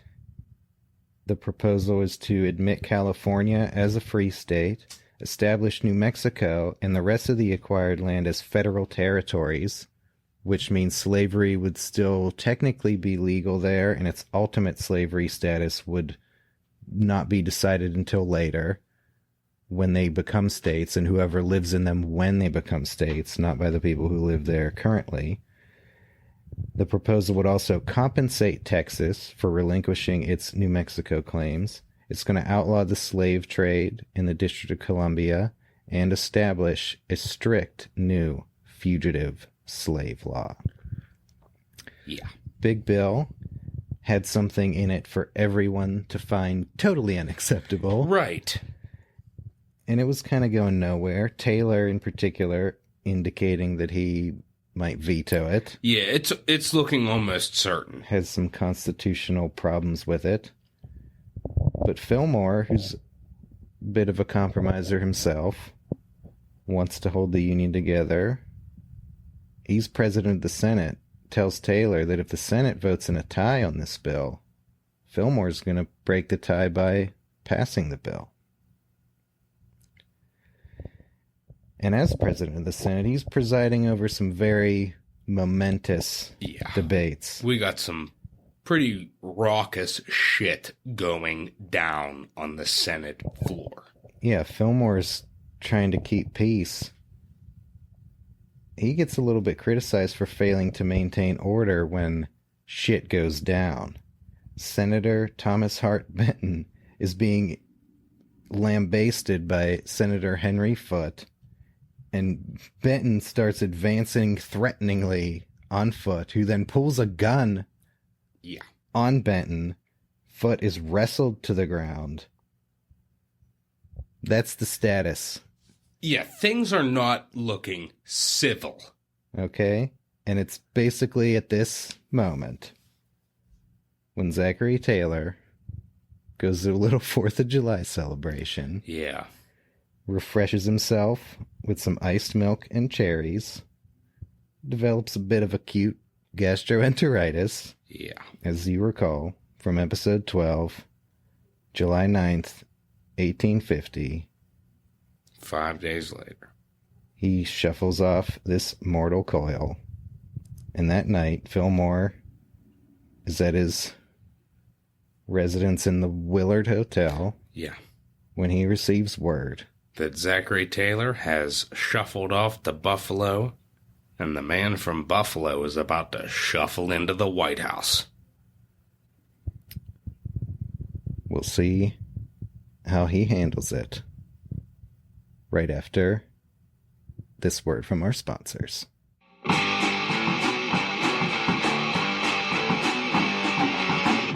The Dead President's Podcast is brought to you in part by Stanton's Hemorrhoidal Ointment. A certain cure for a most distressing complaint, Stanton's Hemorrhoidal Ointment has been used by over 5,000 persons and afforded them immediate relief. People are raving about it, including druggist W.H. Jones, who sent in this glowing testimonial. It affords me great pleasure to bear testimony to the great virtue of your hemorrhoidal ointment during the past 2 years.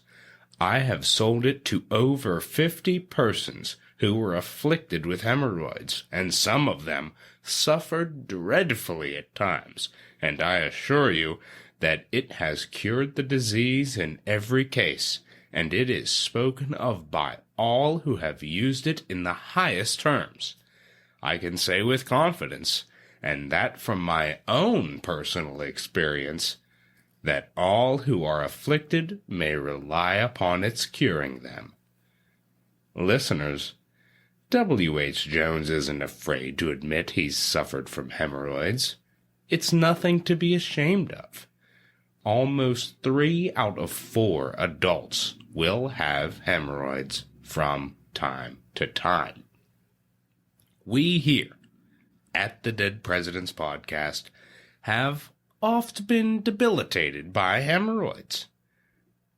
We'll be honest about it. We, in fact, had to stand up in order to record episode 12. But we're now sitting comfortably here in episode 13, and it's all thanks to Stanton's Hemorrhoidal Ointment.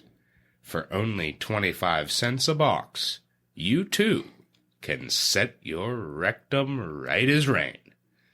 That's a message from our sponsor, Stanton's Hemorrhoidal Ointment. We're proud to be sponsored by Andrew Mela, who publishes this important notice. $50 reward. Andrew Mela will pay the reward of $50 for information sufficient to convict the malicious rowdies who recently desecrated and willfully destroyed much sacred property in the Catholic cemetery. Oh my goodness. Listeners, persons unknown have apparently pulled quite a prank over at the Catholic cemetery. Andrew Mela is furious, but he doesn't have the faintest idea who did it, so it doesn't seem likely he'll ever catch us. Catch them. Right. Whoever did it. Yeah. Couldn't have been us. We were laid up with hemorrhoids at the time. That's right. If you think you know who did it, there's a measly $50 reward on the table if you want to rat them out. That's a message from our sponsor, the clueless Andrew Mela. Now, an important message from our sponsor, Samuel E. Robbins. $300 reward. $300 will be paid for such information as will lead to the arrest and conviction of the person or persons who set fire to a barn on Samuel E. Robbins' premises on Wednesday evening, the 26th instant. And that's not all.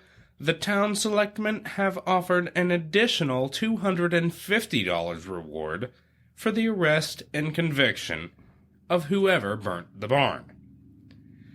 Listeners, that's a total of $550 in your pocket if you could deliver the culprits who burned down Sam Robbins' barn. Now, I wonder why someone would go after Sam Robbins. Maybe he was sticking his nose where it didn't belong, getting dangerously close to solving the mystery of who desecrated the Catholic cemetery. Maybe now he's learned that a potential $50 reward isn't worth the price of not minding his own business. If you think $550 might be worth it, you better be sure you know who you're dealing with. If they're willing to burn down Sam Robbins' barn, think about all the things you have that might be flammable. That's a message from our sponsor, The Busybody, Samuel E. Robbins. And now, back to the show. We're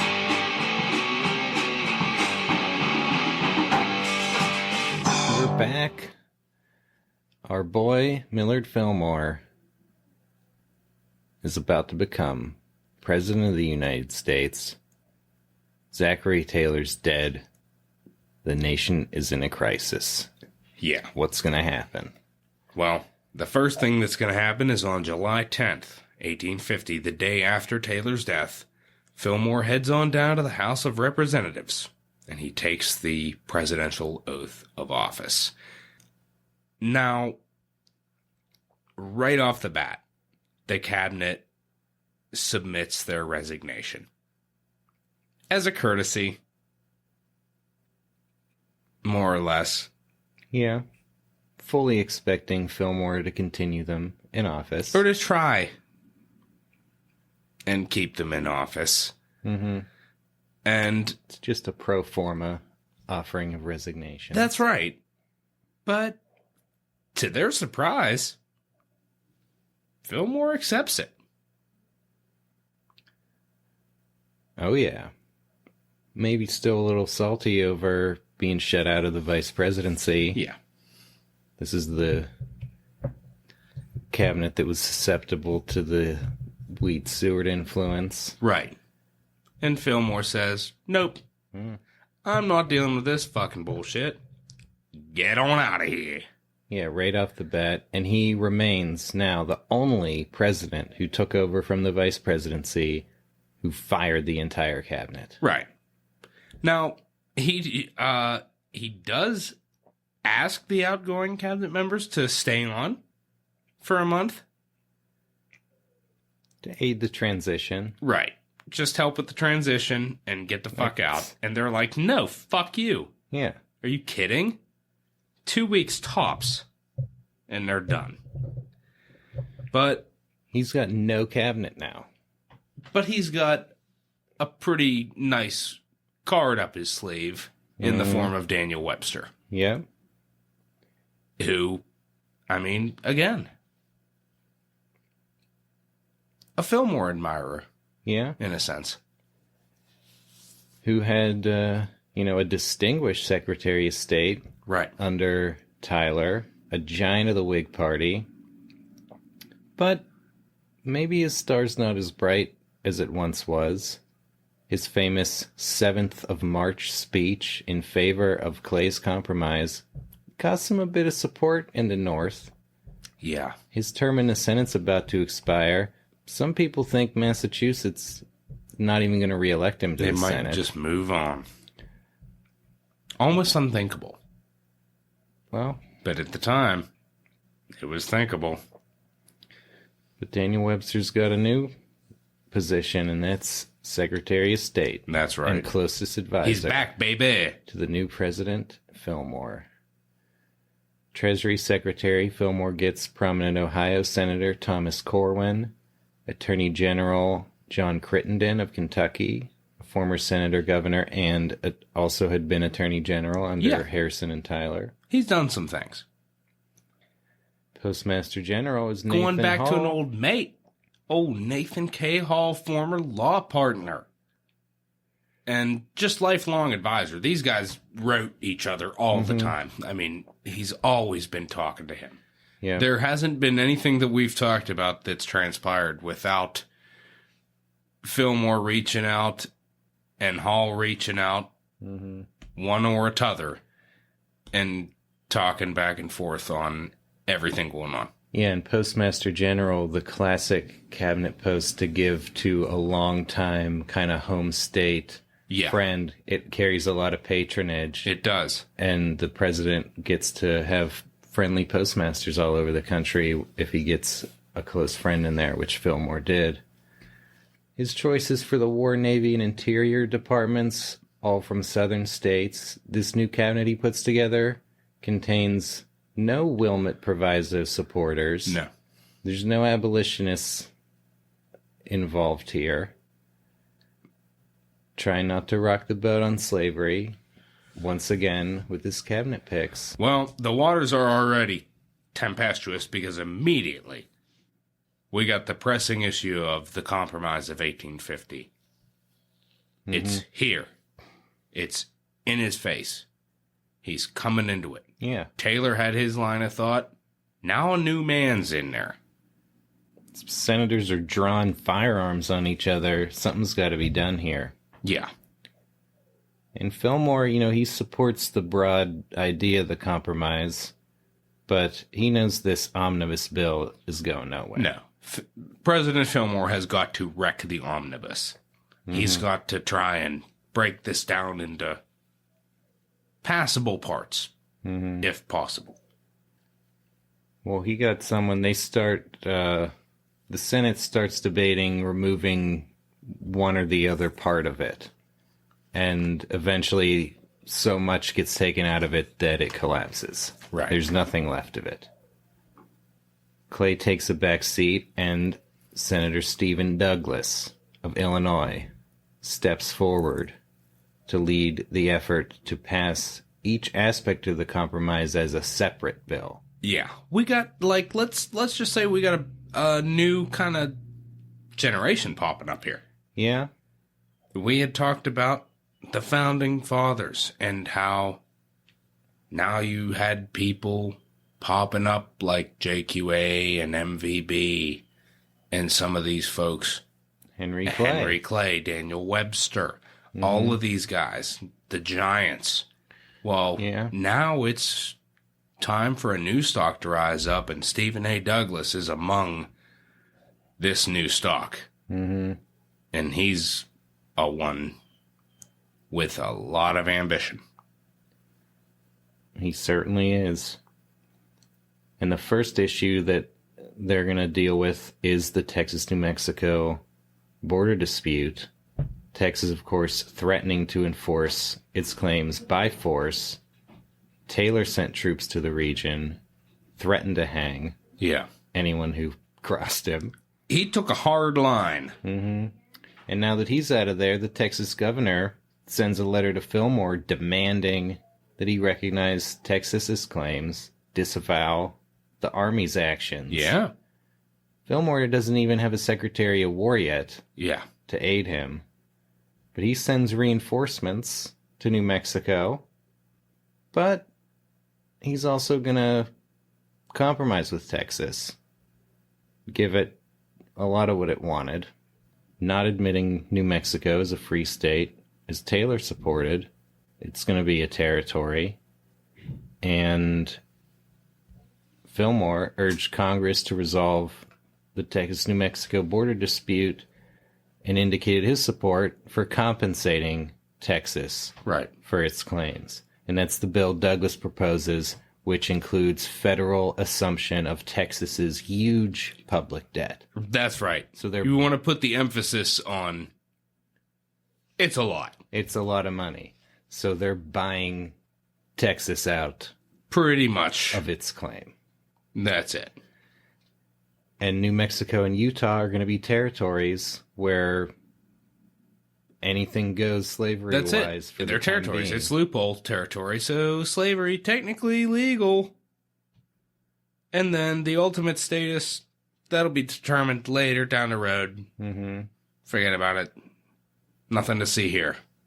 Yeah, the single separate bill strategy chugs along. California admitted as a free state. The Senate passes that. The Senate also passes a strict new Fugitive Slave Act. Yeah. And a bill to abolish the slave trade in D.C. Then it goes over to the House. There's a little bit of wrangling over there, but the House gets on board, and pretty soon both chambers have passed all these bills. And now they come onto the desk of Millard Fillmore. Right. And he's not willing to sign everything right off the bat. Well, first of all, he waits for them all to be passed before he just ready to sign any of them. Sure. He's got a little bit of, the Fugitive Slave Act is the one he wants to look at. Seems to bother him. Well, as it would. As you think it would. He asks Attorney General Crittenden, is it constitutional? And Crittenden gets back to him and says, it is. And he signs it, along with all the other bills. Do you think he's afraid if he doesn't sign it? If he doesn't sign that one thing? Well, yeah. Does he fear repercussions? Oh, yeah. I'm sure he fears some kind of repercussions, because this was the big compromise, and that's part of it. And if... I guess that's the operative word, compromise. Yeah, but by doing it on all this single bill approach, both houses voted for all these things, and they come to the president, he's got the veto power. He could sign all of them except that and veto it and say, keep working on this. It's not good enough yet. And what, is the South going to secede over that? Maybe. Yeah, that's the thing. It wouldn't make any sense, but that doesn't mean they wouldn't do it. Yeah. Because the Fugitive Slave Act ostensibly... Do you think he was that afraid of, like, the potential reaction of the South that he was like, well, I guess I have to sign this? Yeah, because to me it seems outrageous. Kinda. I think he was just eager for this whole crisis to be over. Right. If he signs all of these... I think that's the biggest presidential character flaw that we're going to see in the next 3 episodes is that we got to try and just move on. Wow. Yeah. If he vetoed it gets to a point where it's beyond moving on, then the crisis would continue. And Fillmore's not necessarily... He's not in a very powerful position here. No. Nobody voted for him. He barely has a cabinet in place. And he probably knows damn well that he has very little shot of a renomination in his own right. Yeah. He has a faint glimmer of hope. He doesn't have, a lot of mandate or political capital. And here, this is one of the quotes about Taylor that we included in the last episode, but I want to read it again because it's relevant to Fillmore. This is what Thomas Hart Benton said about Taylor after he died, that his position as a Southern man and a slaveholder, his military reputation, and his election by a majority of the people of the states would have given him a power in the settlement of these questions which no president without these qualifications would have possessed. And that's like a personal attack at Fillmore. Yeah. Just saying that these are all the advantages that Fillmore doesn't have. Right. He doesn't have the gravitas that a slave-owning general can have to stand up to the South. And no one elected him. Democrats control both houses of Congress. Fillmore doesn't have a lot of cards in his hand to play. The one thing he could do is veto the Fugitive Slave Act, but that's a whole new can of worms that he just isn't willing to open. Right. As Fillmore said to Webster, the law, having been passed, must be executed. So far as it provides for the surrender of fugitives from labor, it is according to the requirements of the Constitution and should be sustained against all attempts at repeal. Yeah, because once he That's signs questionable. The constitutionality of it is a little bit questionable there. Mm-hmm. Because, we're talking about, he went to Crittenden to talk about this. Now, Crittenden's opinion is based largely on the Fugitive Slave Clause. No person held to service or labor in one state under the laws thereof, escaping into another, shall, in consequence of any law or regulation therein, be discharged from such service or labor, but shall be delivered up on claim of the party to whom such service or labor may be due. That's in the Constitution. Yeah. So that's really what authorizes the Fugitive Slave Act. And there had been Fugitive Slave Acts before. Well, we're getting into strict interpretation. Well, here's the thing. Fillmore, Pierce, Buchanan hold this absolutely strict and rigid Andy Johnson, the strict, rigid interpretation of the Constitution that does not allow for any type of argument against that. Well, there are other parts of the Constitution that might conflict with the Fugitive Slave Act. See, it's taking and using what you see fit for the time, I guess. Mm-hmm. Well, the thing is, there had been Fugitive Slave Acts since the 1790s, but the Supreme Court had ruled that the states were not required to help masters recover the fugitive slaves. That Fugitive Slave Clause we just read said that, slaves don't automatically become free by going into free states, and slave masters are allowed to get them back, but it doesn't require the states to help. And the northern states were not helping. So enforcement of old fugitive slave laws was limited to federal law enforcement, which is federal courts and federal marshals, which are few and far between. So it's really hard to enforce that. Yeah. What the new Fugitive Slave Act does is creates a bunch of special federal commissioners to hear fugitive slave cases and empowers them to call on the army or create a federal posse to enforce the law. It's putting teeth into enforcement of fugitive slaves. Right. Now, where it's questionably... You pretty much got a whole new branch just focused on that. Mm-hmm. And where it's questionable constitutionally is the lack of due process.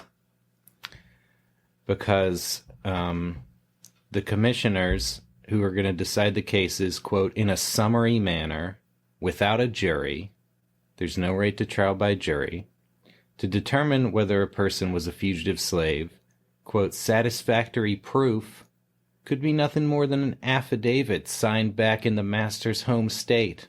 And the slave-catching agents, who had never even seen these slaves before, sounds flimsy, are going to be the ones trusted to identify them as the person described in the affidavit. And worst of all, the alleged slaves are not allowed to testify in their own defense.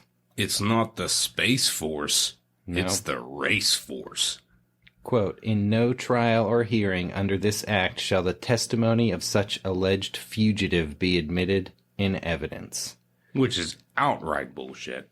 This procedure denies the alleged slaves the writ of habeas corpus, which entitles a detained person to challenge the legality of their detention, even though the Constitution states explicitly that habeas corpus cannot be suspended except in the event of rebellion or invasion. Yeah. So this is what makes it unconstitutional. Yeah. Is you're allowed to...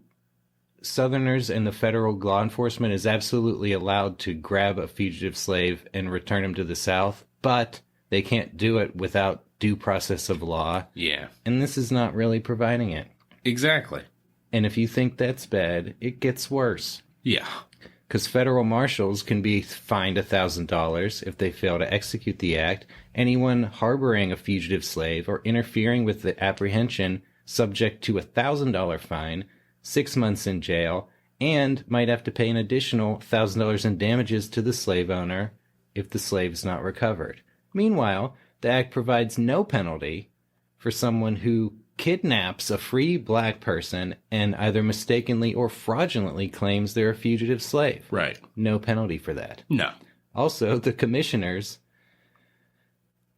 get to receive a $10 fee if they rule in favor of the master, and only a $5 fee if they rule in favor of the slave. So we got just a stack of fucking bullshit. That is ostensibly because more paperwork is required if the master wins, but to many, it looks like a built-in bribe. Clearly. It just seems like a clear cut. So that's the thing Fillmore signed, and it's now his responsibility to enforce it.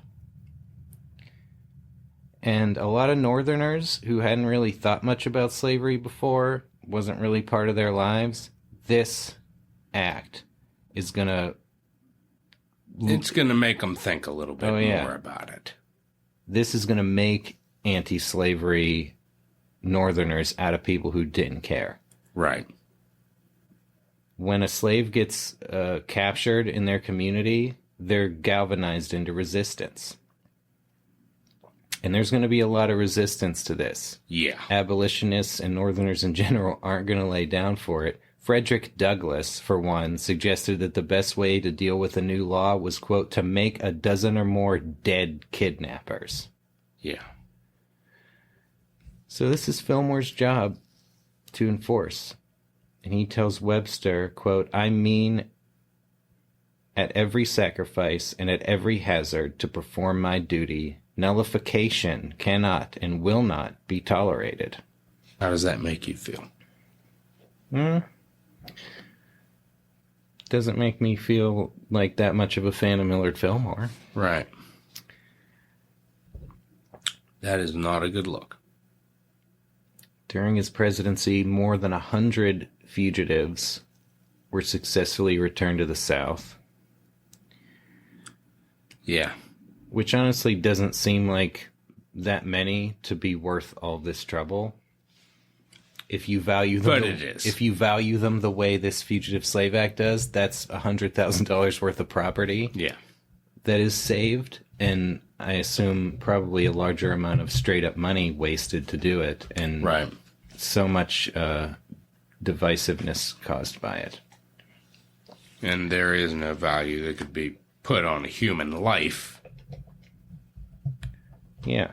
So, Well, Fillmore, it's a terrible look. he spends his career wanting to preserve the Union and thinking that to do so, you kind of have to appease these Southerners that are threatened to secede.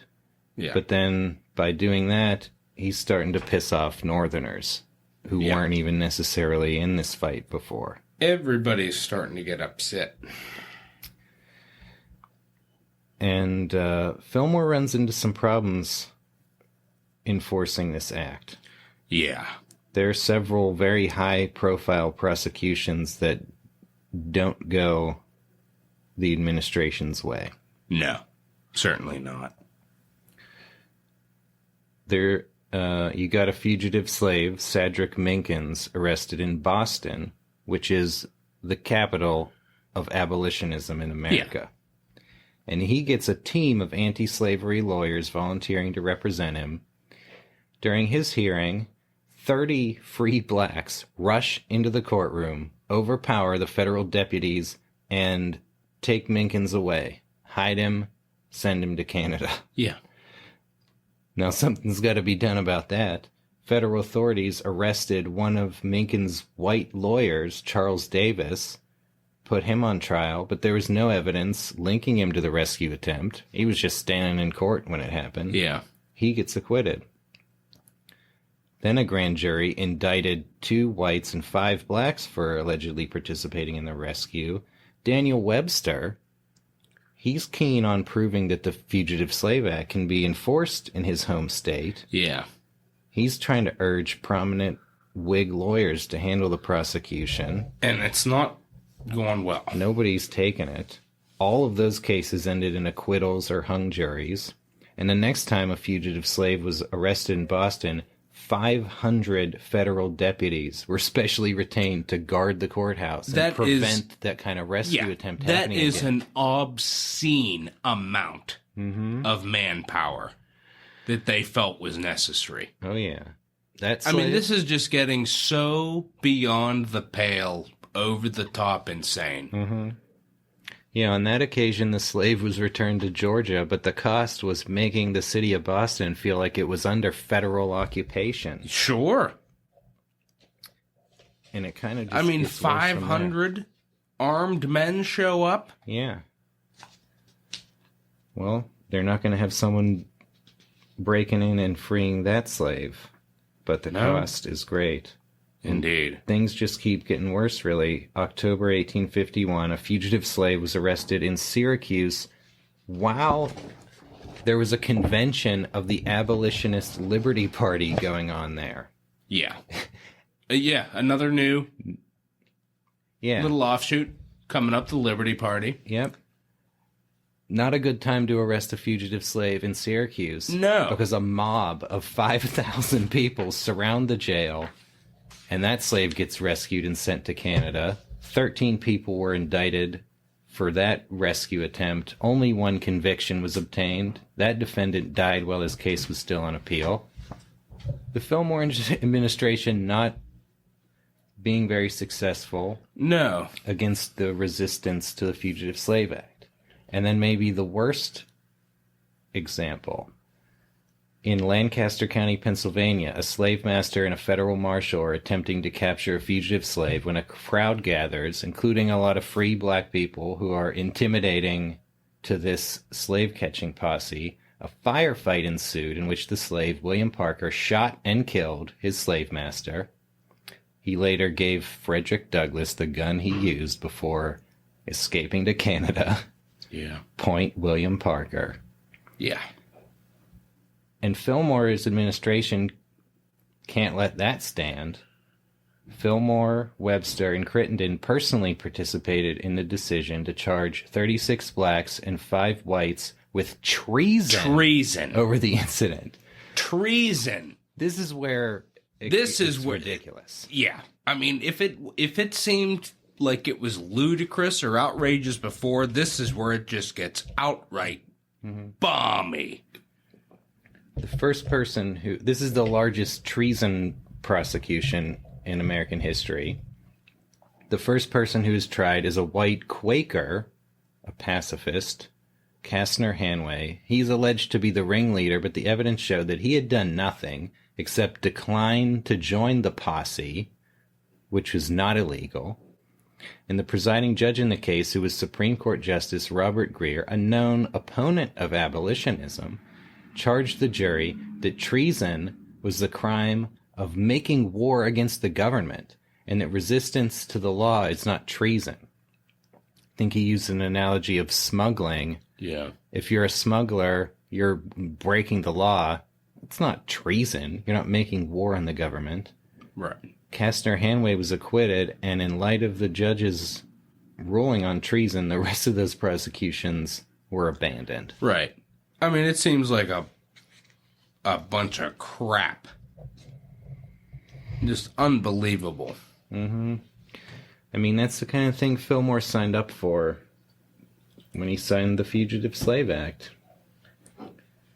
And that's the kind of thing... well, I mean, Fillmore defended himself basically how? By saying he was a unionist, that this was necessary in order to keep us together? Well, you buy that? I mean, I buy that he believed that. Yeah, I think I could see that. We try to be I think we do pretty good at being objective here. Mm-hmm. And I don't think, have we had a president yet who wasn't kind of a piece of shit? Not really. No. I think the Adamses look a little bit better off and Van Buren a little bit redemptive there at the end. I mean, they're the ones who had the best records on slavery, certainly.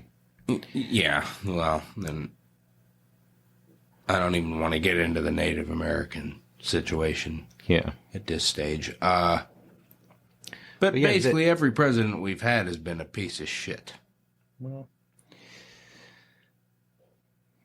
So that, now that we've gone through all that about the Fugitive Slave Act, that's why I think if Fillmore had vetoed the Fugitive Slave Act, he could have said veto and sent in a veto message saying, these are the due process problems with this act. Right. Rewrite it that provides a real process, and I'll sign it. And you know what the thing that bothers me even more than the fact that he didn't do it was the fact that he knew damn well.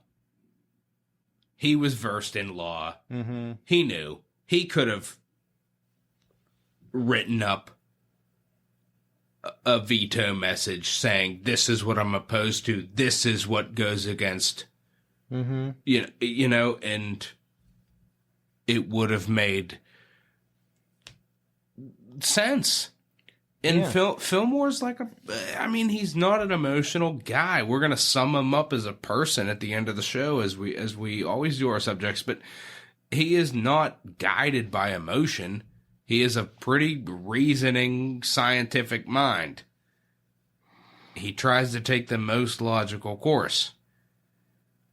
Mm-hmm. This seems to go against that. Well, I mean, it would have required a lot of political courage to veto that as a new president who wasn't elected. Well, I think that therein would have lain the reasoning to do it. Yeah. Be another Tyler. Go rogue. Yeah. Consequences be damned. You could have made a little bit more of a mark in that area. Yeah, and imagine, he would have had a lot of support had he done that. From a lot of the same people who ended up despising him. Right. Because he went the other way. Well, I think he would have had more intra-party support, certainly. I mean, Because how could Weed and Seward argue against yeah. a veto on the Fugitive Slave Act? They couldn't. Oh, yeah. That would have, yeah.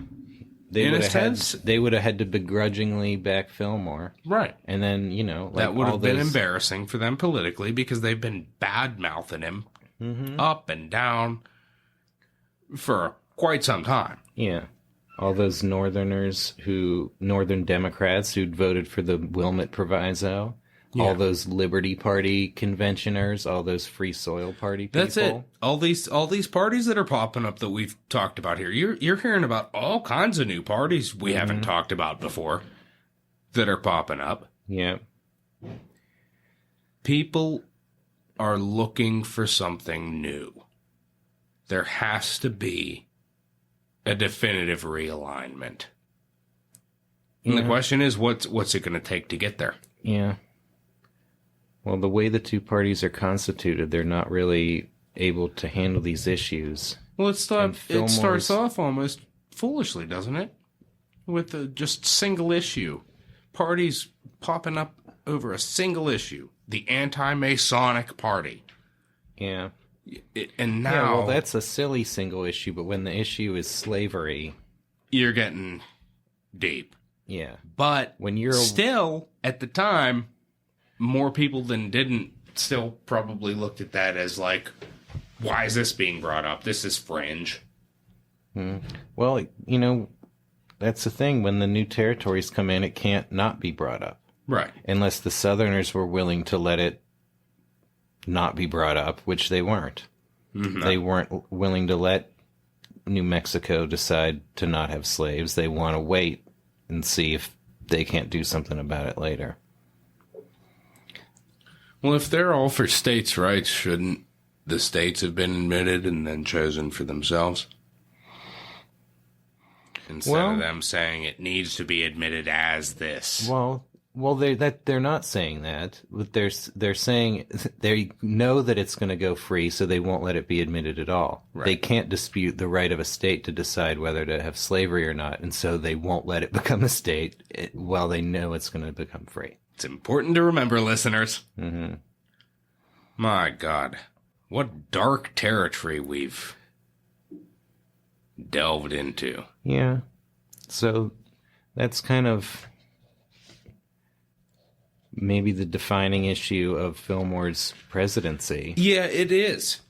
It is the defining moment. That is the thing that is most remembered in regards to Fillmore's presidency.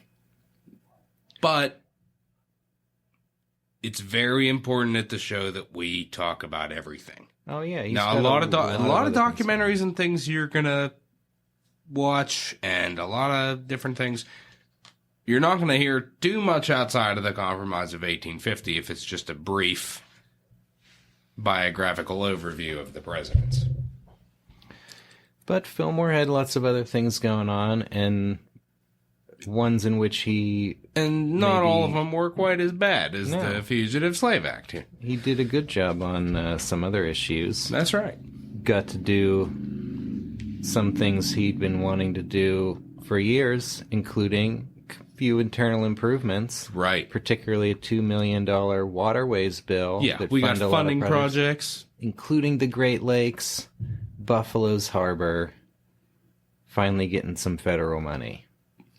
A big boon. Fillmore's got to be happy about that. Sure. You also got the gold rush out in California, creating a need for a federal mint. That's right. Out west, which Fillmore calls for, and we get the San Francisco Mint. Yeah, facilitating that process would, again, another huge boon to the American economy. And that mint's still around, one of, I think, 4 mints in operation. Fillmore's thinking pretty big. He asked Congress to authorize a transcontinental railroad, but they're not going to act on that. It's going to be something Lincoln's going to get to do. Remember, we still have Democratic majorities in both houses of Congress.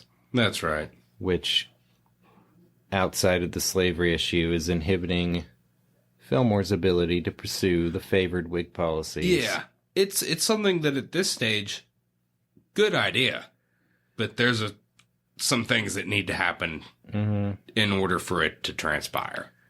Democratic majorities mean Fillmore's not going to get to take another crack at that tariff to put it back up where he had wanted it. The central bank issue, pretty much dead. And Fillmore, he got a few internal improvements through, but Transcontinental Railroad's a bridge too far at this particular moment. Right. Let's look away from the United States. Let's delve into foreign policy. Yeah, Was there any foreign policy for Fillmore? I've never heard of anything. Well, Fillmore quietly had a pretty substantial foreign policy. That's right. The United States is expanding its influence abroad, particularly in the Pacific. And Fillmore's going to be pushing that pretty hard. That's it. And the Pacific is a huge opportunity. The Atlantic Ocean, you got the British, you got the French, you got the Spanish. Who's in the Pacific? Yeah. Well, the British and French are trying to get over there. It's more of a free-for-all. That's it. We have an opportunity here. The Tyler administration acted on that pretty aggressively also. They opened trade with China, established friendly relations with Hawaii. And Fillmore wants to continue on that footing. Yeah, you got the American whaling industry that's big in all the oceans, including the Pacific. Fun fact, Moby Dick published during Fillmore's presidency. That's right. This is a big time for whaling. Now, over there, you got some issues. Japan is completely isolationist, with the exception of Denmark, is allowed to come into the ports and do trade. That is about it. If an American whaling vessel happens to meet misfortune on the high seas and they end up in Japan, it is not going to end well for them. Yeah, they're treated as criminals. Exactly. Trespassing in Japan, where foreigners are not allowed. Japan's had a 200-plus year policy of isolation. So, but that's an issue. China had a policy similar to that, too, and U.S. broke through that. Right. Well, here's the thing. If we're going to get to China, we need stations to replenish our coal supplies for our steamers. This is the steamship era. Yeah. Need coal. We have to try and work something out with Japan. If we could stop there, then we have more room for supplies. It's less space that we'd have to use for coal. Mm-hmm. We have to be able to work something out here. What they're doing is bad. The China trade is... Tyler's opened the door. Mm-hmm. We got an opportunity here. We have to capitalize on this as best we can and as effectively as we can. And having a port in Japan... It could be big. Pretty big. You know, Japan is a huge potential untapped market. That's another thing. Maybe we could convince them. Mm-hmm. Maybe this is just maybe we're just dipping our old big toe in the waters of potential future relations here. Well, you start with the big toe, next thing you know, you're up to your crotch. Mm-hmm. And Fillmore's going to dive right in, and he's got a plan to convince Japan by using a little bit of I'd call it a bit of a Don Corleone type tactic. In a sense, yeah. He's going to make them an offer they can't refuse. That's pretty much it. Heard of gunboat diplomacy? This is where America gets involved. That's right. Fillmore dispatched Commodore Matthew Perry with a fleet of Navy warships. The renowned Matthew Perry. A legendary sea captain, war veteran of multiple wars. Yeah. Webster... All in all, big deal, yeah. Matthew Perry. Webster gives him instructions, gives Perry vast discretion, authorizing him to use force if necessary. They're going to open Japan by any means necessary. Yeah. Now, Fillmore sends a letter to the emperor. Mm-hmm. And it's not an incredibly effective letter. It's not a oh shit, they mean business type of letter. It's actually almost childish. Yeah. And they send a response that it's not looking entirely great. And Perry sends another letter of his own that is much more severe in its tone. Yeah, Perry... Fillmore's letter is kind of friendly and reaching out. And when that is pretty much scoffed at, in a sense, in their response, then Perry's like, no, fuck this shit. Yeah, I mean, he basically... I think he had to use intimidation to even get them to accept Fillmore's letter. Absolutely. Like, he sails over there in warships and lands and is marching around and making it clear that we have weapons and power that you can't possibly stop. And basically, when they don't want to accept him or deliver his letter, he threatens to, like, march on the Capitol and deliver his letter by force. Yeah, he's not holding anything back. And they take the letter, and Japan is, you know, they're pretty torn about what to do about it, because they don't want to abandon their policy. Things have turned. They're looking like they don't have a choice.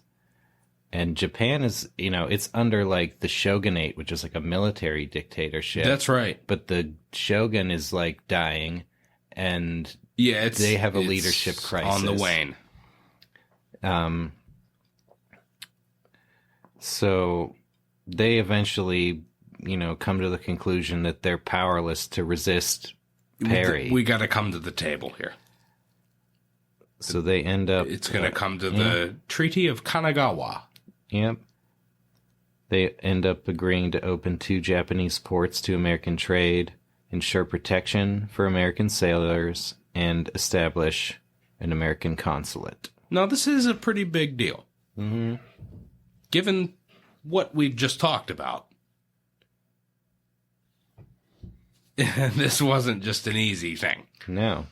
This was it took some work. Yeah, and it took years of time. That's too. right. That's another thing I wanted to mention, that we didn't really see fulfillment of this in the time of Fillmore's presidency. Yeah, I think it was really right at the end of his term when Perry left, and it was That's right.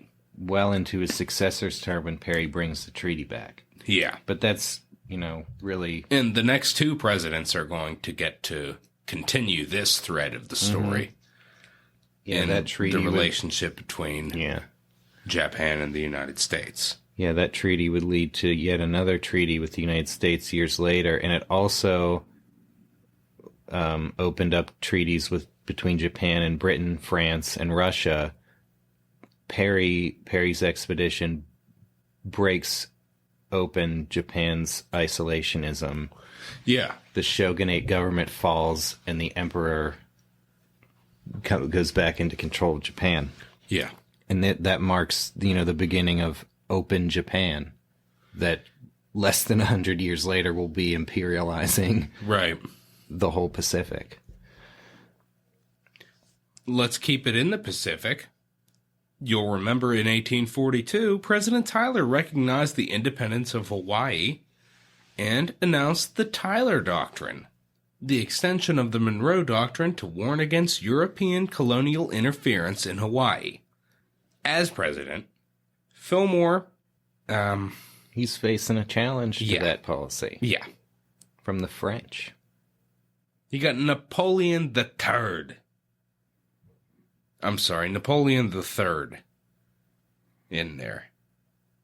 And he's sliding on up to Hawaii, and he's saying, hey, baby, let me protect your ass.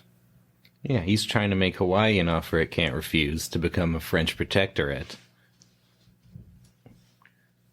But Fillmore's not going to stand for that. You got the Tyler Doctrine.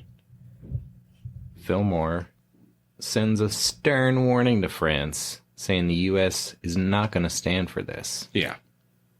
And they back down. Is this the start of something habitual for France? Backing down? Yeah. Well, maybe. Maybe. It starts certainly something habitual for the United States, throwing its weight around overseas. That's right. And increasing relations with Hawaii, setting us on the path towards annexing Hawaii by the century's end. Yeah. Obviously, that was a callback to episode 10 and John Tyler. Here's another callback. Episode 12. We talked about Southerners having their eye on acquiring Cuba as a potential new slave territory. Now, this would have been, beyond the beyond in terms of their greedy, nonsensical gain. But Spain, this is one I think almost makes more sense. It makes more sense to acquire a place that already has slaves. And hey, look, a new slave state. I guess, yeah, from that perspective. This harkens back to the old, Texas days of expansion for the sake of expansion. Well, which it's is just great in my mind, what's the necessity? There is none. I don't see a necessity for that. It's more territory. Yeah. Theoretically, more territory. I mean, is good for its own sake, but... And things could open up, but at what cost? Well, they're going to try to get it at little cost because Spain refused to sell Cuba to the U.S. That's right. During the Polk administration, but Americans have the plan to pull a repeat of Texas, which is have it declare independence from Spain and then ask to be annexed. And we talked about Narciso Lopez in the last episode, did we not? Mm-hmm. Yeah, he's a Venezuelan exile who wants to revolutionize Cuba with American support. Yeah, and goes as far as to row boats in an attempt to invade. Yeah, he's launching expeditions out of American ports with American supporters. Yeah. The Taylor administration blocked him, prosecuted some of them for violating U.S. neutrality, although sympathetic Southern juries. Yeah, what did we them. say? It was like a Genet times 5? In terms of getting people to support him, and not only support him, to actually engage with him. Yeah. That didn't go well. Fillmore comes in and he issues a proclamation condemning such filibuster tactics, but it's not going to stop Narciso Lopez. He launched another American-supported expedition out of New Orleans. This time, they actually make it to Cuba, but the Spanish are waiting for them. Right. Half of them are killed. The other half are captured. 50 Americans are executed by firing squad, including the nephew of Attorney General John Crittenden. Yeah. 160 prisoners are sent to Spain to stand trial.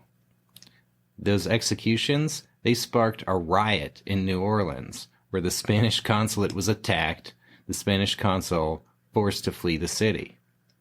It's not looking pretty. And Fillmore, he's going to negotiate to have these 160 prisoners returned to the U.S., but he's not going to prosecute them. No. He gets them out of the bind. But in this... It's an incredibly ugly situation. Yeah, and this is an interesting contrast with his aggressive enforcement of the Fugitive Slave Act. Indeed. Prosecuting people who resist that.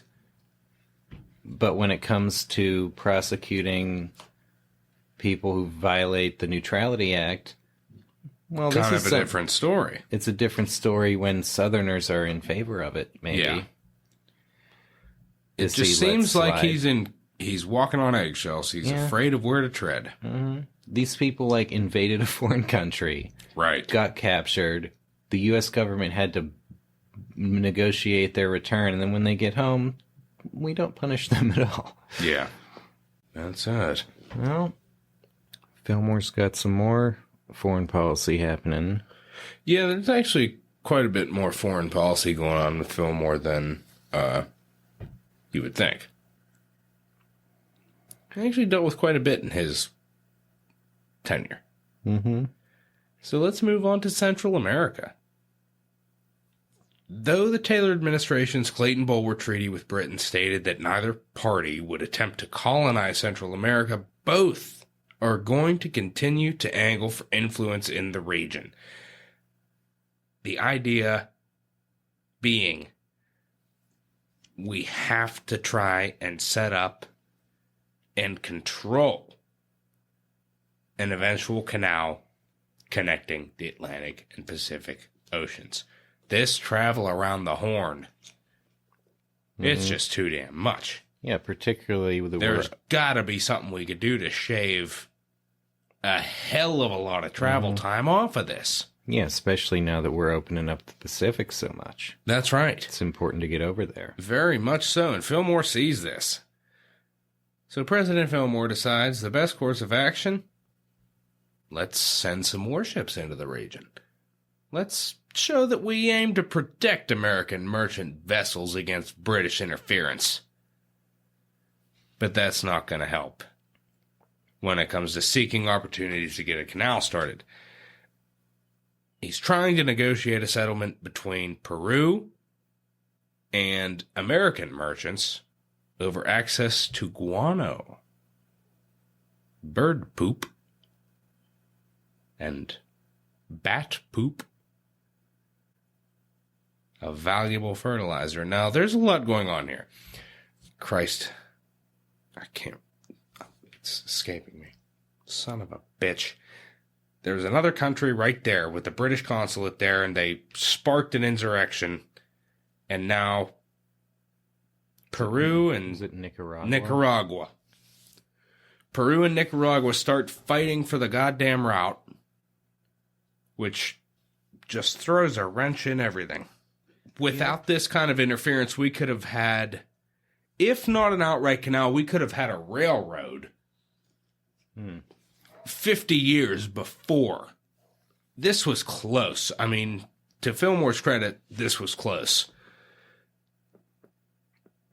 Yeah, the British were just not gonna. No, just no chance. Yeah, it almost seems like the canal and that this is like too good of a thing for any of these involved players to let happen without them. Like the countries, Peru, Nicaragua, they desperately want it for themselves, and America and Britain desperately need to control it. And all Well, these here's the thing: conflicting interests. it was absolutely Peru's. Nicaragua didn't have any claim. The British stirred shit up. The British emissary, who was down there, started stirring a bunch of shit up, and it led to violence. And that just threw a spanner in the works. But Millard Fillmore damn close to getting, if not a canal, at least a railroad that could have been utilized. You could have had ships leaving harbor at New Orleans and ships leaving harbor at San Francisco, meeting on the two sides, transferring goods back and forth. It could have opened up a lot of stuff with Pacific trade. It was a sadly missed opportunity. And it would take quite a long time for the situation to change there. Moving on. Who would have thought that Hungary would pop into the equation, James? Yeah, I don't know. I didn't think so. Who would have thought? Seems pretty far away. But here it is in 1851. Fillmore and Daniel Webster helped secure release from a Turkish prison for Lajos Kossuth, a revolutionary leader fighting for Hungarian independence from the Austrian Empire. Kossuth visited the U.S. and enjoyed popular support, particularly from the German-American immigrants, of which substantial amount. Again, harkening back to Citizen Genet. Yeah. I mean, this is another guy now, the third that we've talked about that, a foreign revolutionary that gains support here. Yeah. And he does. He becomes the only foreigner since the Marquis de Lafayette to address a joint session of Congress. Fillmore, he wants to remain neutral on this whole thing. He agreed to a private meeting only after being assured that Lajos Kossuth would not make a speech. Yeah. Having thus been assured, he agreed to a meeting. How did that go? Well, Kossuth used the occasion to make a dramatic political speech. And this it probably pissed Fillmore off a little bit, but he remains neutral. And Kossuth is going to wear out his welcome in the U.S. pretty quick. Yeah. This was more of a flash in the pan than the previous two with Genet and with the attempt on Cuba by Narciso Lopez. But still, this kind of thing just has tended to pop up. This time, snuffs out pretty quick. That's going to lead us to a coming election. Yeah, this Fillmore guy, he's president. Were you going to continue with him? What's the Whig Party think? We're looking at 1852. Yeah, they're asking themselves, well, has he pissed anybody in particular off, or has he pissed everybody off a little bit? Well, what's Fillmore think about it? Right. December 1851, he told a friend that he did not intend to be a candidate. That's right. But he also didn't announce that he wasn't going to be a candidate. That's also right. Kinda he felt that it was in the best interest of the party to not say a thing about it. Mm-hmm. Until it became clear that things had to be one way or t'other. Mm-hmm. Well, by early 1852, Whig newspapers start endorsing him. A lot of them see him as the only man capable of uniting the party. That's been his big concern for years, is trying to maintain party unity. Yeah. In the face of a lot of sticky issues. But He has some opposition from, shall we say, unexpected quarters. Mm-hmm. The opposition that was closest to him, Daniel Webster. Well, not so much opposition as competition. Right. Because Daniel Webster's running for president. That's right. He's pretty old. Yeah. He's not in great health, but he sees this as his one last chance to become president. That's it. I will say that I'm going to argue it's kind of a selfish move on Webster's part, not only to take this action, but to hold out as long as he did, because he really did cost Fillmore renomination. Yeah. Because, see, Fillmore, he has a lot of support among Southern Whigs. Yeah. He's, been enforcing the Fugitive Slave Act. He supported the compromise. He's as strong as you're going to get from a Northern Whig as far as Southern Whigs are concerned. Yeah. But hey, Webster was also pretty aggressive about the Fugitive Slave Act. Some people might accuse... And Webster's a renowned statesman. Mm-hmm. I mean, this guy has really lived the life. He's one of those figures that it's like, wow, how didn't he become president at some point, Yeah. Well, a cynical person might accuse Webster and Fillmore of being so aggressive on the Fugitive Slave Act and those issues in order to drum up support for themselves to run for president. Yeah. That's a constituency that they would desperately need, particularly being from the North. Yeah. And they arguably carried water for them. But who else do you got going into the Whig convention?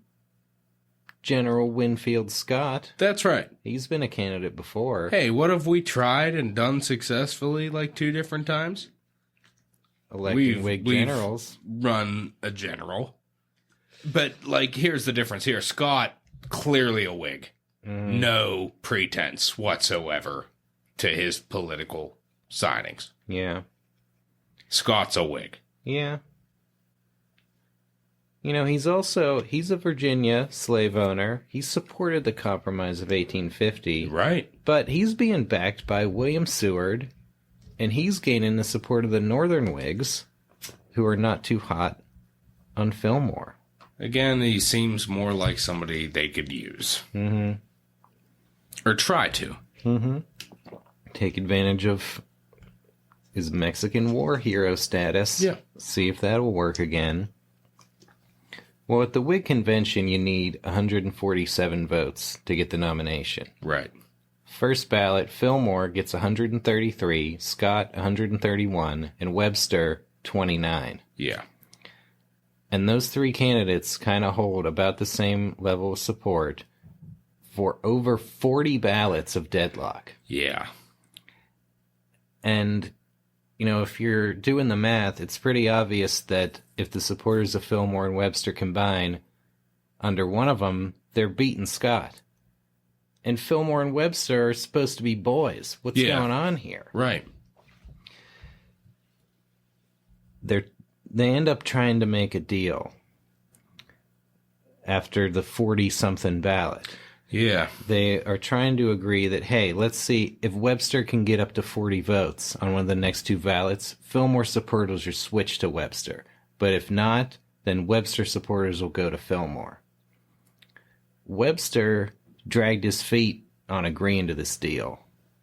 over the weekend, during which Scott supporters pretty active in drumming up some of their own support. Yeah.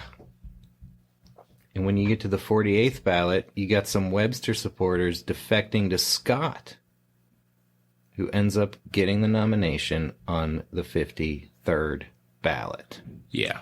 And Webster is crushed. Mm-hmm. He's heartbroken over it. He writes to Fillmore and others expressing his deep and sincere regret, because he feels like, well, this is how I'm going to be remembered. Mm-hmm. He failed to get the nomination. He was so scared. Fillmore the nomination. Yeah. And he thought that, wow, this is going to look so selfish. Yeah. He truly felt horrible about it. He offered to resign as Secretary of State. Right, which Fillmore wouldn't accept. No. But Webster died in October 1852. He never even made it to the election. Right. And this was his last big thing. So there are plenty of other great things to remember him for, but sure, that was not his finest hour. That final chapter, not his finest hour. No. Winfield Scott did not prove to be in the mold of Harrison and Taylor in terms of successful Whig candidates. He lacked popular appeal. Also, the Whig convention had adopted a party platform that endorsed the Compromise of 1850 as the final settlement of the slavery question. Right. Mistake. Which... Yeah, they said, this is it. That's it. It's done. Never going to look at it again. Mm-hmm.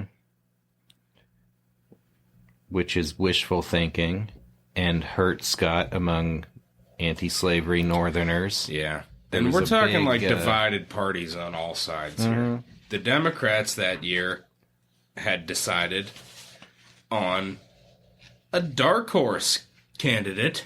Well, a compromise candidate. Yeah. After they spent 49 ballots not being able to choose between Cass and Buchanan, I think. Yeah. They would end up going with former Senator and Mexican War veteran Franklin Pierce of New Hampshire, a pro-South Northerner. He'd been out of national politics for a decade.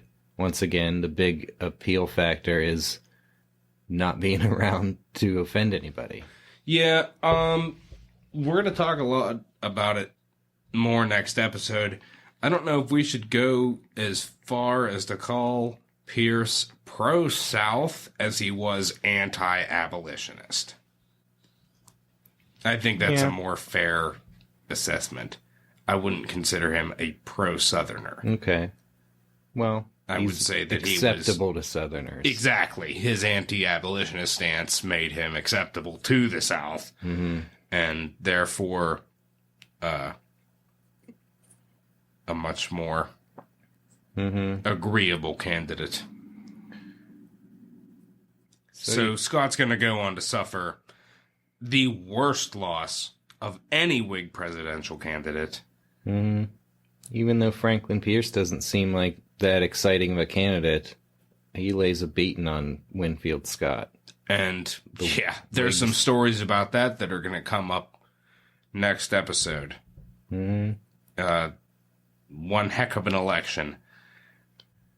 The end result, Franklin Pierce is headed for the White House, and Millard Fillmore is shuffling off to Buffalo. Yep, and we're going to talk about the rest of Millard Fillmore's life right after this word from our sponsors.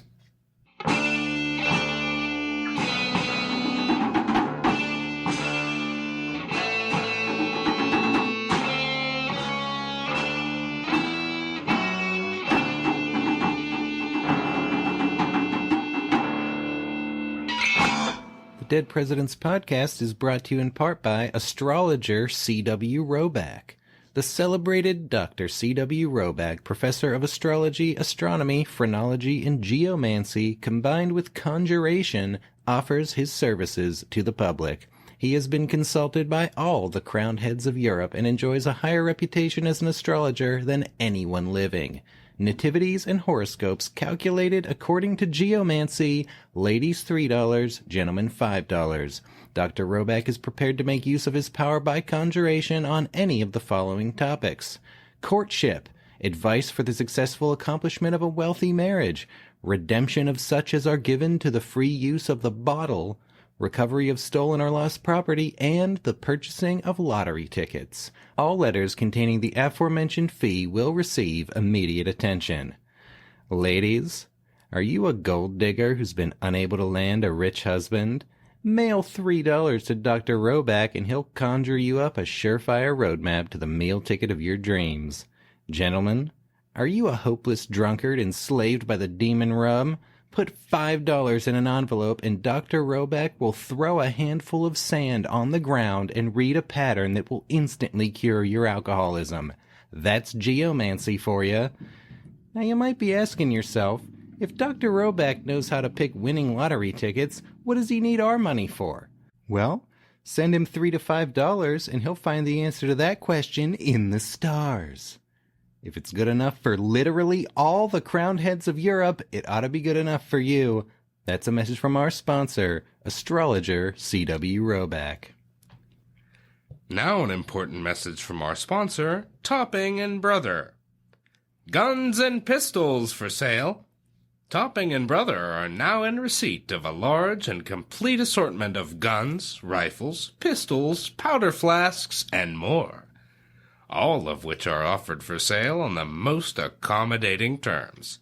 They've got self-cocking revolvers, rifles with German silver and blued steel mountings, and even men's and boys' single-barrel patent breech guns.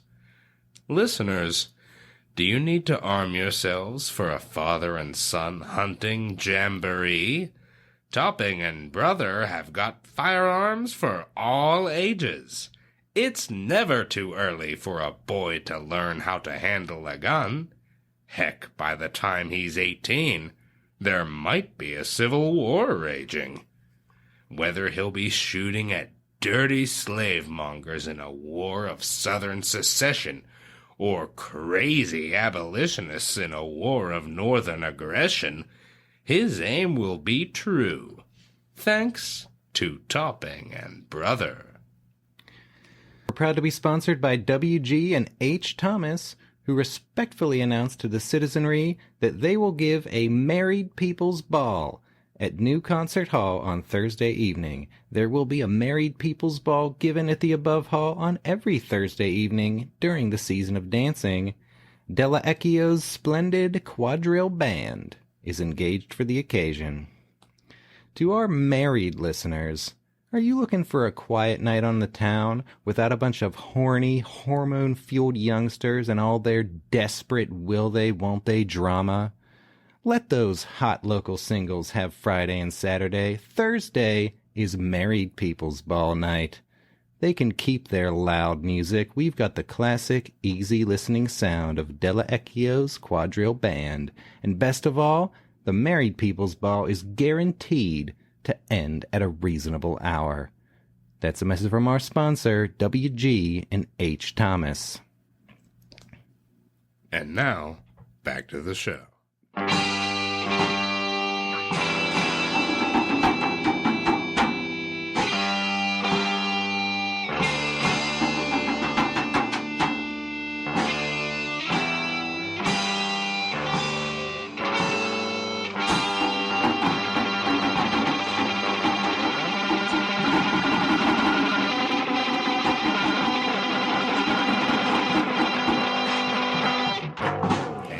Back, ready to rein in this episode of the Dead Presidents Podcast. We've come to the post-presidential life of Millard Fillmore. Now, Fillmore has made some plans here. Mm-hmm. He's not going to be president anymore, so let's go on a little trip. Mm-hmm. Take that honeymoon that he and Abigail never had. That's right. Let's cruise Europe. Mm-hmm. Let's do all kinds of things. Yep. Let's see Egypt. Let's see Rome. Let's go to London. Mm-hmm. They've got big plans, but first, the first event of Fillmore's post-presidency, obviously the inauguration of his successor, Franklin Pierce. That's right. And it happens on a cold day. Yeah, not a lovely March 4th, 1853. Nope. Kinda crummy. And Abigail is going to pretty much immediately start feeling the effects of her exposure that day. That night, she's not going to be feeling too swift. The next morning, she's a lot worse. She's not going to improve. Fever, bronchitis, pneumonia. Yeah. She lasts 26 days. That is the shortest post-presidential life of any first lady. Mm-hmm. She died. passes away March 30th, 1853, at the age of 55. Mm-hmm. Similar to William Henry Harrison, taken down by that bad inauguration weather. Yeah. She left a legacy as a highly educated and intellectual woman who worked as a teacher, created the first White House library. Fillmore sought her advice on political issues. I read a suggestion that she might have advised him not to sign the Fugitive Slave Act and predicted that he would not be nominated in 1852 if he did. If that was her prediction, it came true. Indeed. Poor health, including a broken ankle that had never fully healed, limited her public duties as First Lady, and the role of social hostess was often played by their daughter, Abby. Yeah. Abby, nothing to sneeze at. Speaks 5 languages. Yep. Accomplished musician. Unfortunately, the year after Fillmore leaves office, she contracts and succumbs to cholera at the age of 22. So you got a double whammy of tragedy here. Yep. Not a good way to start the post-presidential life. No. But things pick up for Fillmore a little bit. He takes that European vacation on his own. Did his son go with him? Do you remember? I don't remember. I don't. But he's gone from March 1855 all the way to June 1856, seeing Europe and the Middle East. And he makes a pretty big impression over there, actually. Yeah, he made quite an impression on Queen Victoria. He did. She reportedly pronounced him the handsomest man she had ever seen. Right. So, it's possible, maybe, just maybe, old Queen Vic might have been thinking of Millie Fillmore when she fiddled with her Downton Abbey. Mm-hmm. Fillmore would have been about, 55 years old at the time. Right. Look at a picture of Millard Fillmore. He's not a bad-looking man. Distinguished kind of fella. Alec Baldwin. Everybody says Alec Baldwin looks like Millard Fillmore. Queen Victoria, she's only about 45 years old at the time, so she's not some old biddy. Nope. I don't remember whether Prince Albert was still alive at this time. Fillmore could have become King of England. Yeah. 13th President of the United States and husband to the Queen of England. Not quite. Coincidentally, Martin Van Buren was also traveling in England at the same time. That's right. These two would cause a little bit of a scene together. Yeah? You got 2 American ex-presidents being seen at the House of Commons in the gallery up there, and that causes quite a bit of talk. Oh, yeah? Fillmore had another big meeting in Rome. He had an audience with Pope Pius IX. This was an uncomfortable meeting. Yeah. Fillmore, well, we gotta say it. He's not big on the Catholics. No, remember that he once blamed his loss in the governor's race in New York on foreign Catholics. Yeah. And he doesn't want to kiss the Pope's hand. He's not going to kneel before the Pope. So No. he has to make sure that he's not going to be required to do that before he agrees to meet the Pope. Yeah. He will not meet him Mm-hmm. if there's any chance that that's going to go down, because he's not going to do it. Mm-hmm. Well, he received assurances that the Pope would remain sitting and that he would not have to kneel. And so he got to meet the Pope. It probably... I can't imagine that being anything but most awkward. Mm-hmm. Well... To be a fly on the wall. Oh, yeah.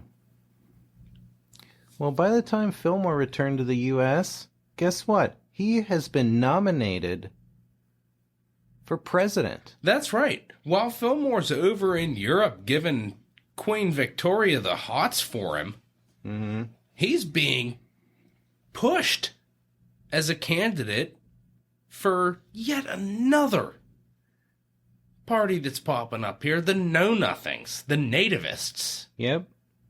This is 1856. The Whig Party pretty much collapsed in 1854 over the Kansas-Nebraska Act. That's right. They're left with all these little offshoots that people like Weed and Seward are trying to unite behind one singular cause to create something new, Yep. as is Weed's classic strategy. That's something That's new. how the anti-Masonic party came up. That's part of how the Whig Party, these machinations, they just continue. Well, that new something Weed's cooking up with his buddies is the Republican Party. Mm-hmm. And there's another party rising from the ashes of the Whigs, the American Party, a.k.a. the Know-Nothings. Right. They're a populist movement centered on working-class men and farmers. They're suspicious of the moneyed elite. They also harbor anti-immigrant and anti-Catholic sentiments. This party had a lot of success in the 1854 elections. They actually won 51 seats in the House of Representatives. It was a pretty big showing. They got more than the remnant of the Whig Party did. That's right. In 1855, Fillmore published a letter warning against immigrant influence in elections. And he's going to join the Know-Nothing Party.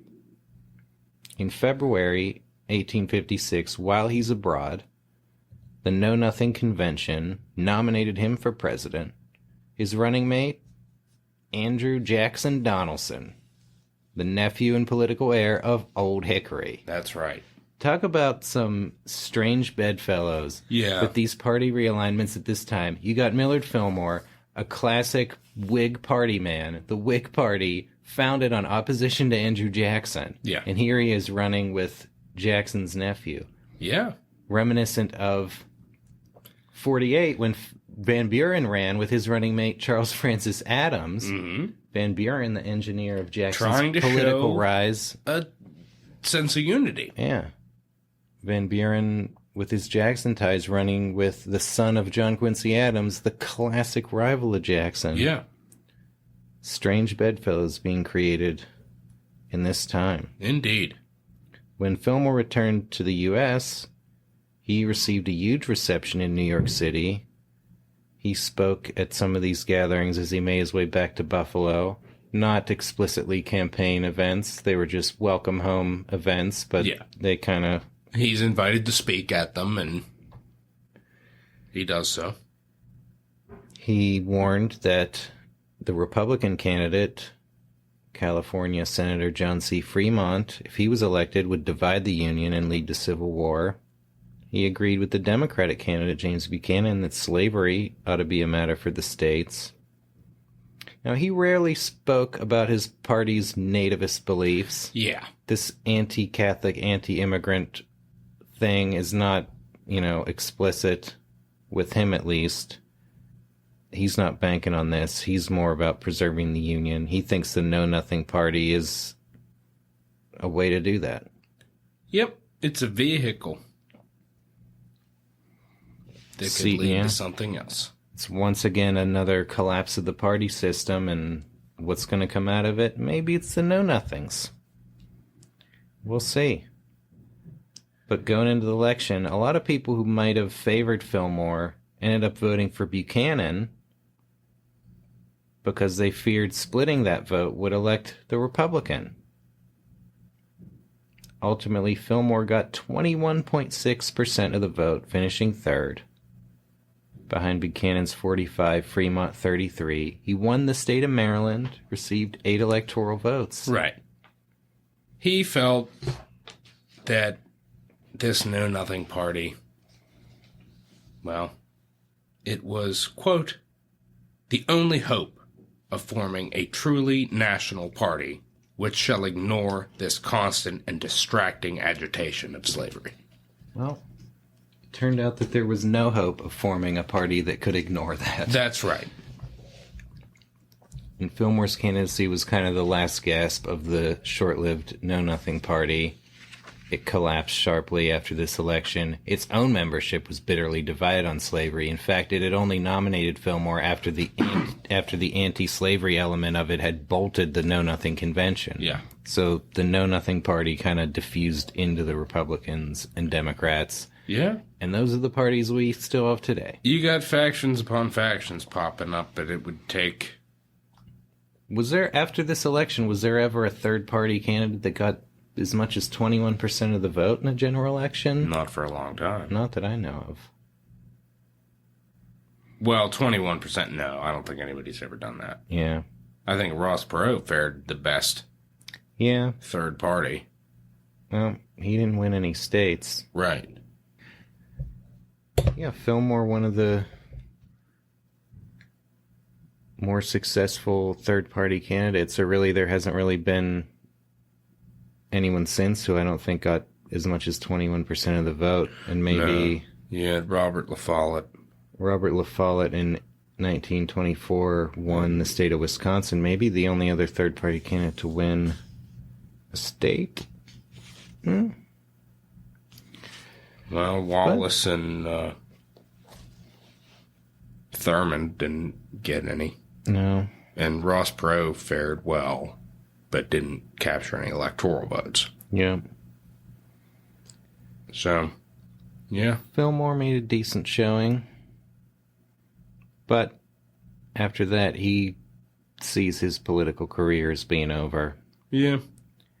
He's now faced with the prospect of having to return to the practice of law just to support himself. But there's another option. Yeah. Maybe he got a fortune from C.W. Roback about how to accomplish a wealthy marriage. That's right. Because in 1858... We can't prove that he didn't. Well, how else did he manage to land extremely wealthy widow, Caroline McIntosh? He's 58, she is 45. Well, and he is pretty damn handsome, according to Victoria. That's right. And he's a former president. Yeah. I mean, she's not fucking around to a certain extent. She makes him sign a prenup. Yep. But she also pays him a substantial sum to manage her sprawling financial affairs. Yep. He's good at that kind of thing. Mm-hmm. So it makes sense. Yep. They moved into a large mansion in Buffalo and devoted themselves to philanthropy, helped create the Buffalo General Hospital, the Buffalo Fine Arts Academy. Yeah, they did some good stuff there. Mm-hmm. Fillmore's son, Millard Powers Fillmore, who was a graduate of Harvard Law School, served as his father's private secretary during his presidency. He reportedly not too thrilled about the marriage, and later fought a bitter legal battle with Caroline over the terms of his father's will. Ouch. Well, what party is Fillmore going to join now? That's right. He's going to start voting Democrat. 1860 presidential election rolls around. He votes for Stephen Douglas. Yeah. The Northern Democratic candidate. But just like he warned would happen in 56, if the vote was split, the Republican's going to win. Yeah. old Abe Lincoln gets in there. That's right. And speaking of Abe Lincoln, he drops in on Millie Film. Mm-hmm. Traveling through Buffalo on his way to the inauguration, he's a guest in the Fillmore home. Yeah. By all accounts, it goes over cordially. Yep. The much-feared secession of the South has occurred. Fillmore supported Lincoln's efforts to preserve the Union. He organized the Union Continentals, a militia company of men over the age of 45 who trained to protect Buffalo in the event of a Confederate attack and participated in parades and ceremonial events. That's right. Doing his part for morale. Though 1864, Fillmore gave a speech calling for magnanimity toward the South after the war and lamented the war's heavy cost in money and blood. Some supporters of the Lincoln administration were not thrilled by that speech. Yeah, they're not too stoked on that, and Fillmore is going to be criticized in some newspapers as a copperhead and a traitor. A copperhead is a northerner that is anti-Lincoln, an anti-Lincoln northerner. Well, 1864 election, Fillmore's going to vote for George McClellan. That's right. The Democratic candidate. Who is talking about immediate armistice. Mm-hmm. But, of course, Lincoln wins that election. Of course, he doesn't last long after that. When Lincoln was assassinated, everyone in Buffalo was draping their homes in black in mourning. That's right. And there's a little bit of an issue. Fillmore's not there. He's out of town at the time, but some people see Fillmore's house not draped in black, and they like, think he's disrespecting Lincoln. They throw ink on his house. Yeah. He gets inked. When he got home, he put up black drapes. Yeah. Came back, cleaned it up, put up the proper mourning things. Yep. Fillmore not the only former president that's going to get visited post-Lincoln assassination, as we'll hear about in episode 14. Mm-hmm. Fillmore didn't actually have to deal with direct threat, we'll say. But, yeah, his house got inked. Mm-hmm. He's going to hang in there for a while. He enjoys a bit of a retirement. Yeah. We've been on a kick here recently where the presidents have, with the exception of John Tyler, we've had some very, very brief post-presidencies here in recent episodes. Fillmore hangs in there a little bit longer. He's in excellent health. He is. All the way up to age 74, enjoys perfect health, when all of a sudden, one February day, while shaving, he suffers a sudden stroke. Yeah. His left hand falling powerless to his side. Paralysis spreading to the left side of his face. Difficulty breathing and swallowing. 2 weeks later, he suffers another stroke. And from that, there is no coming back. The end is approaching. And on March 8th, 1874, he's having a meal. And his doctor asks him a question. Presumably, how is it? And Millard Fillmore responds with what would be his last words. Quote, "The nourishment is palatable." I still to this day want to know what he was eating. I figure it's a soup, but I'd love the specifics of Millard Fillmore's final meal. What prompted his last words of palatable nourishment. The nourishment is palatable. Indeed. Episode 5, Top 5 Presidential Last Words, number 2. We're a fan of these last words. I have a lot of questions. Mm-hmm. Yeah. The greatest of the non sequitur last words, That's right. so to speak. Absolutely. And that's the end of Millard Fillmore.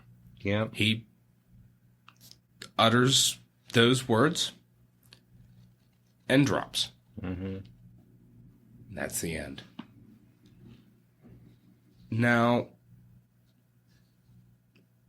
as is tradition with the show, let's pump the brakes and take a step back. What kind of person was Millard Fillmore? What was he like as a human being? What was he like as a man? Well, he was a pretty emotionally detached sort of person. He let logical reasoning dictate his thoughts. He doesn't get inflamed in the senses by things, you know? He's a pretty stoic sort of person. Mm-hmm. As we said, avid bibliophile, read a lot. He is a well-learned man. Yep.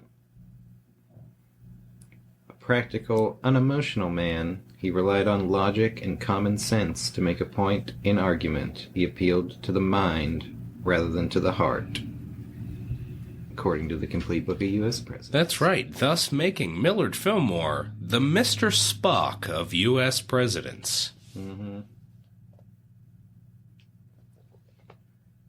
With his friends, I mean, he had some really, truly good close friends. Nathan Hall and Solomon Haven, lifelong friends. He and Daniel Webster had a great rapport. And even at the end, when Webster was pretty stubbornly and selfishly holding his line, Mm-hmm. it didn't affect their friendship or their personal feelings toward one another. Mm-hmm. Yeah, Fillmore could have held a grudge over that, but he didn't. Right. He was a trusting person. He trusted Weed and Seward on several different occasions that came back to be bad for him. Well, another thing we like to discuss on the show is our trips to presidential homes. And we actually engaged in a very recent trip That's right. to the Fillmore home, the only trip we've gone on since we started the podcast. Yeah, that, in regards to when we're recording, it's been 2 weeks Mm-hmm. that we went to the Millard Fillmore home. Yeah, East Aurora, New York, right outside Buffalo. This was the home that Fillmore built in That's right. 1826, went and lived there with his wife right after their marriage. A small, modest home for an up-and-coming man, but a really nice experience Very much so. with the tour. Yeah. Shout out to Kathy. Yep. We scheduled, it's a tour that we scheduled, privately. It was like the two of us were the only ones Yeah, that's there. right, listeners. I know you're all going to be chomping at the bit to get to the Fillmore home after listening to this episode, but Yeah. call ahead. Yeah. Call Kathy and she'll hook you up with an intimate look into the life of the Fillmores. That's right, and you won't be disappointed. Mm-hmm. A lot of cool stuff there in the Fillmore home, including the piano. Was that their daughter's piano? That's right. That had been in the White House, Mm-hmm. which is available for you to play. That's right. Because- It is the second piano that was actually in the White House at one point that I've played, Mm-hmm. which is pretty exciting. We'll get to the other one in episode 19. Mm-hmm. Yeah, but they got the piano, they got her harp there. That I was not allowed to play. Well, They got remnants of the White House Library, some books signed by Fillmore, his actual autograph, and then, the house that he built. Right. All kinds of artifacts. Cups that he's put his lips to. Mm-hmm. And everything in between. All in all, a great trip. Just watch your speed if you're heading up there. Yeah. And, well, don't exceed the speed limit like we did. Also, while you're up there, you can visit Fillmore's grave. That's right. What an impressive cemetery. Mm-hmm. Huge. Sprawling grounds. What was the name of it? Was it Forest Lawn? I think it was Cemetery? That sounds right. It is also where Rick James is buried. Yeah. So you could visit Millard Fillmore's grave, and right near there, of course, he's buried with his 2 wives and his 2 children. Right nearby, you got Nathan Hall and Solomon Haven and George Bailey, who he would basically replace Fillmore in New York state politics when Fillmore got national on us. And then Rick James is there too. Yeah, the super freak himself. That's right. So definitely worth it. And also nearby the spot of McKinley's assassination. Yeah, I was just going to say, we're hearkening to episode 25, but the spot where McKinley was shot, now a residential neighborhood. Yeah, it's in the grassy median of a residential street. And that was the spot on which was erected the Temple of Music at the 1900 World's Fair. At which McKinley was shot twice by Leon Czolgosz. So if you're ever in the Buffalo area, don't miss out. And there's probably stuff we didn't even sites. get to experience too that are there. It's a great trip. Yeah. We did it in a day. You could make a weekend of it. Head over to the falls. If you're interested in further reading on Fillmore, if this 3+ hour episode was not enough Fillmore right, if for this you, wasn't enough, I mean, we've done more for Millard Fillmore than's been done in a generation just in this amount of time, but Fillmore, not a lot of biographies on him compared to other presidents. Comparatively few. Robert Rayback is the go-to. But we should mention that one was written in the 50s, and if you have to take what you're reading in there with a more broad common knowledge, because there's things that we talked about in the show that aren't even mentioned or referred to in that book. A lot of the stuff with the Fugitive Slave Act. Yeah, Rayback, a very pro-Fillmore biography. There's also Paul Finkelman's biography in the American President series, which is a strikingly anti-Fillmore biography. Yeah. I've never read a biography written by someone who so openly despised the subject. Yeah. And I've read a Hitler biography.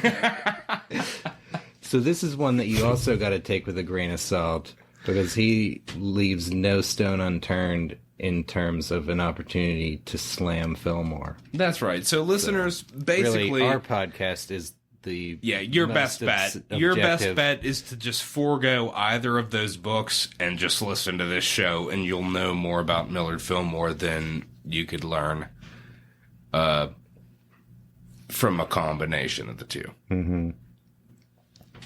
Basically. Well, let's finish by summing up Fillmore, which of course we are personally incapable of doing. That's right.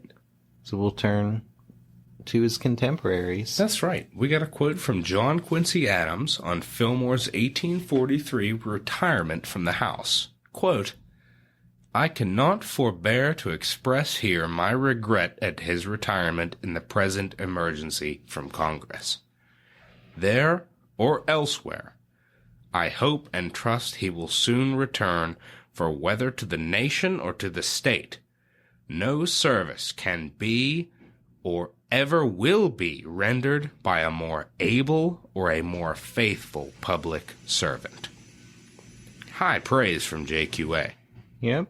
A man who was not reserved in his thoughts on people. No.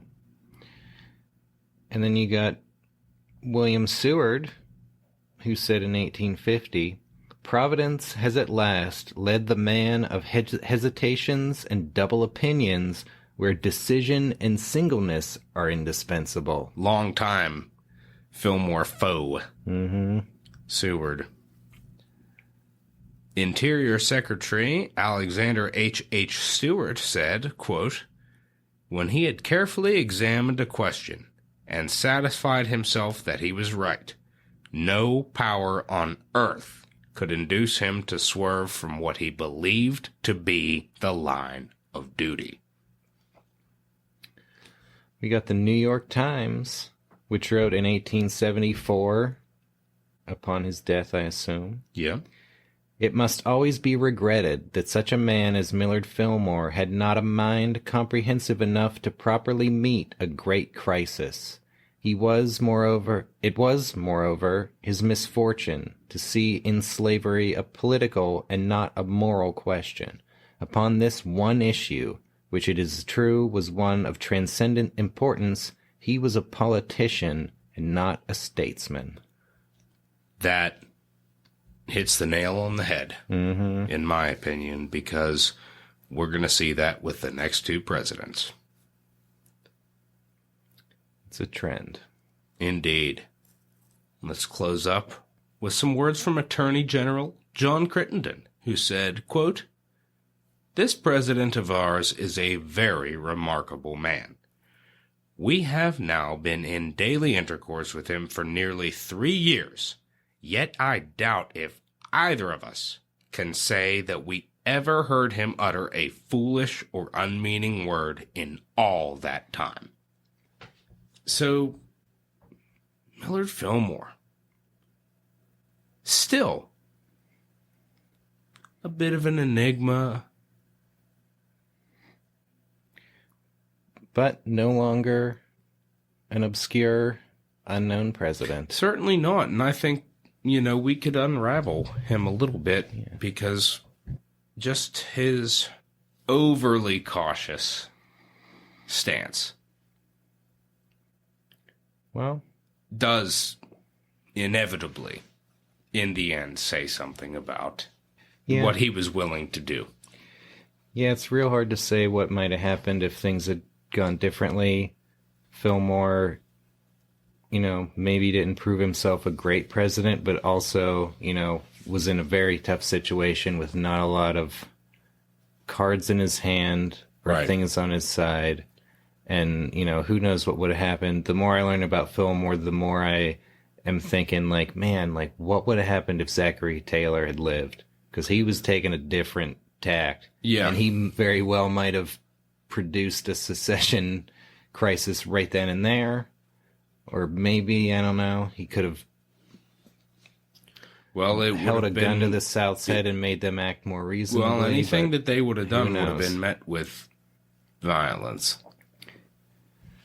Yeah, it's really hard to see how there's not going to be civil war. Yeah. The Compromise of 1850, they tried, but that was just no way.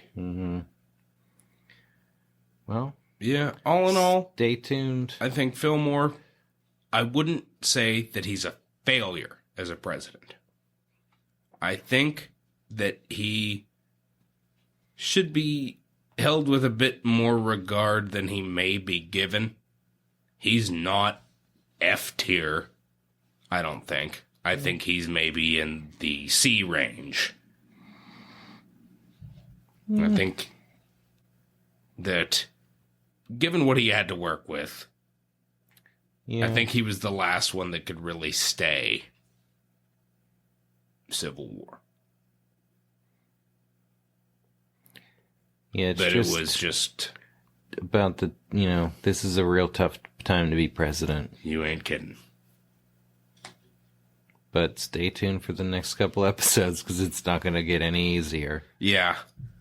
That's right, listeners. We hate to leave you in cliffhanger territory, but that's where we are. Mm-hmm. Well, that's the last word on Fillmore, but we'll leave the last sound on Fillmore to that classic band, the Constitutionalists. Here is Millard Fillmore. Thanks for listening. May God save the country. For it is evident the people will not.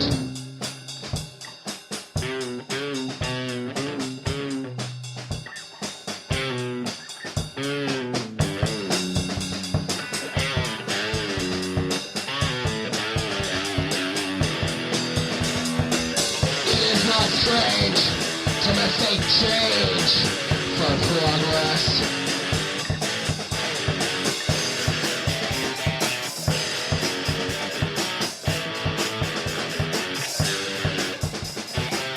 Let us remember that revolutions do not always establish freedom. Our own free institutions were not the offspring of our revolution. They existed before.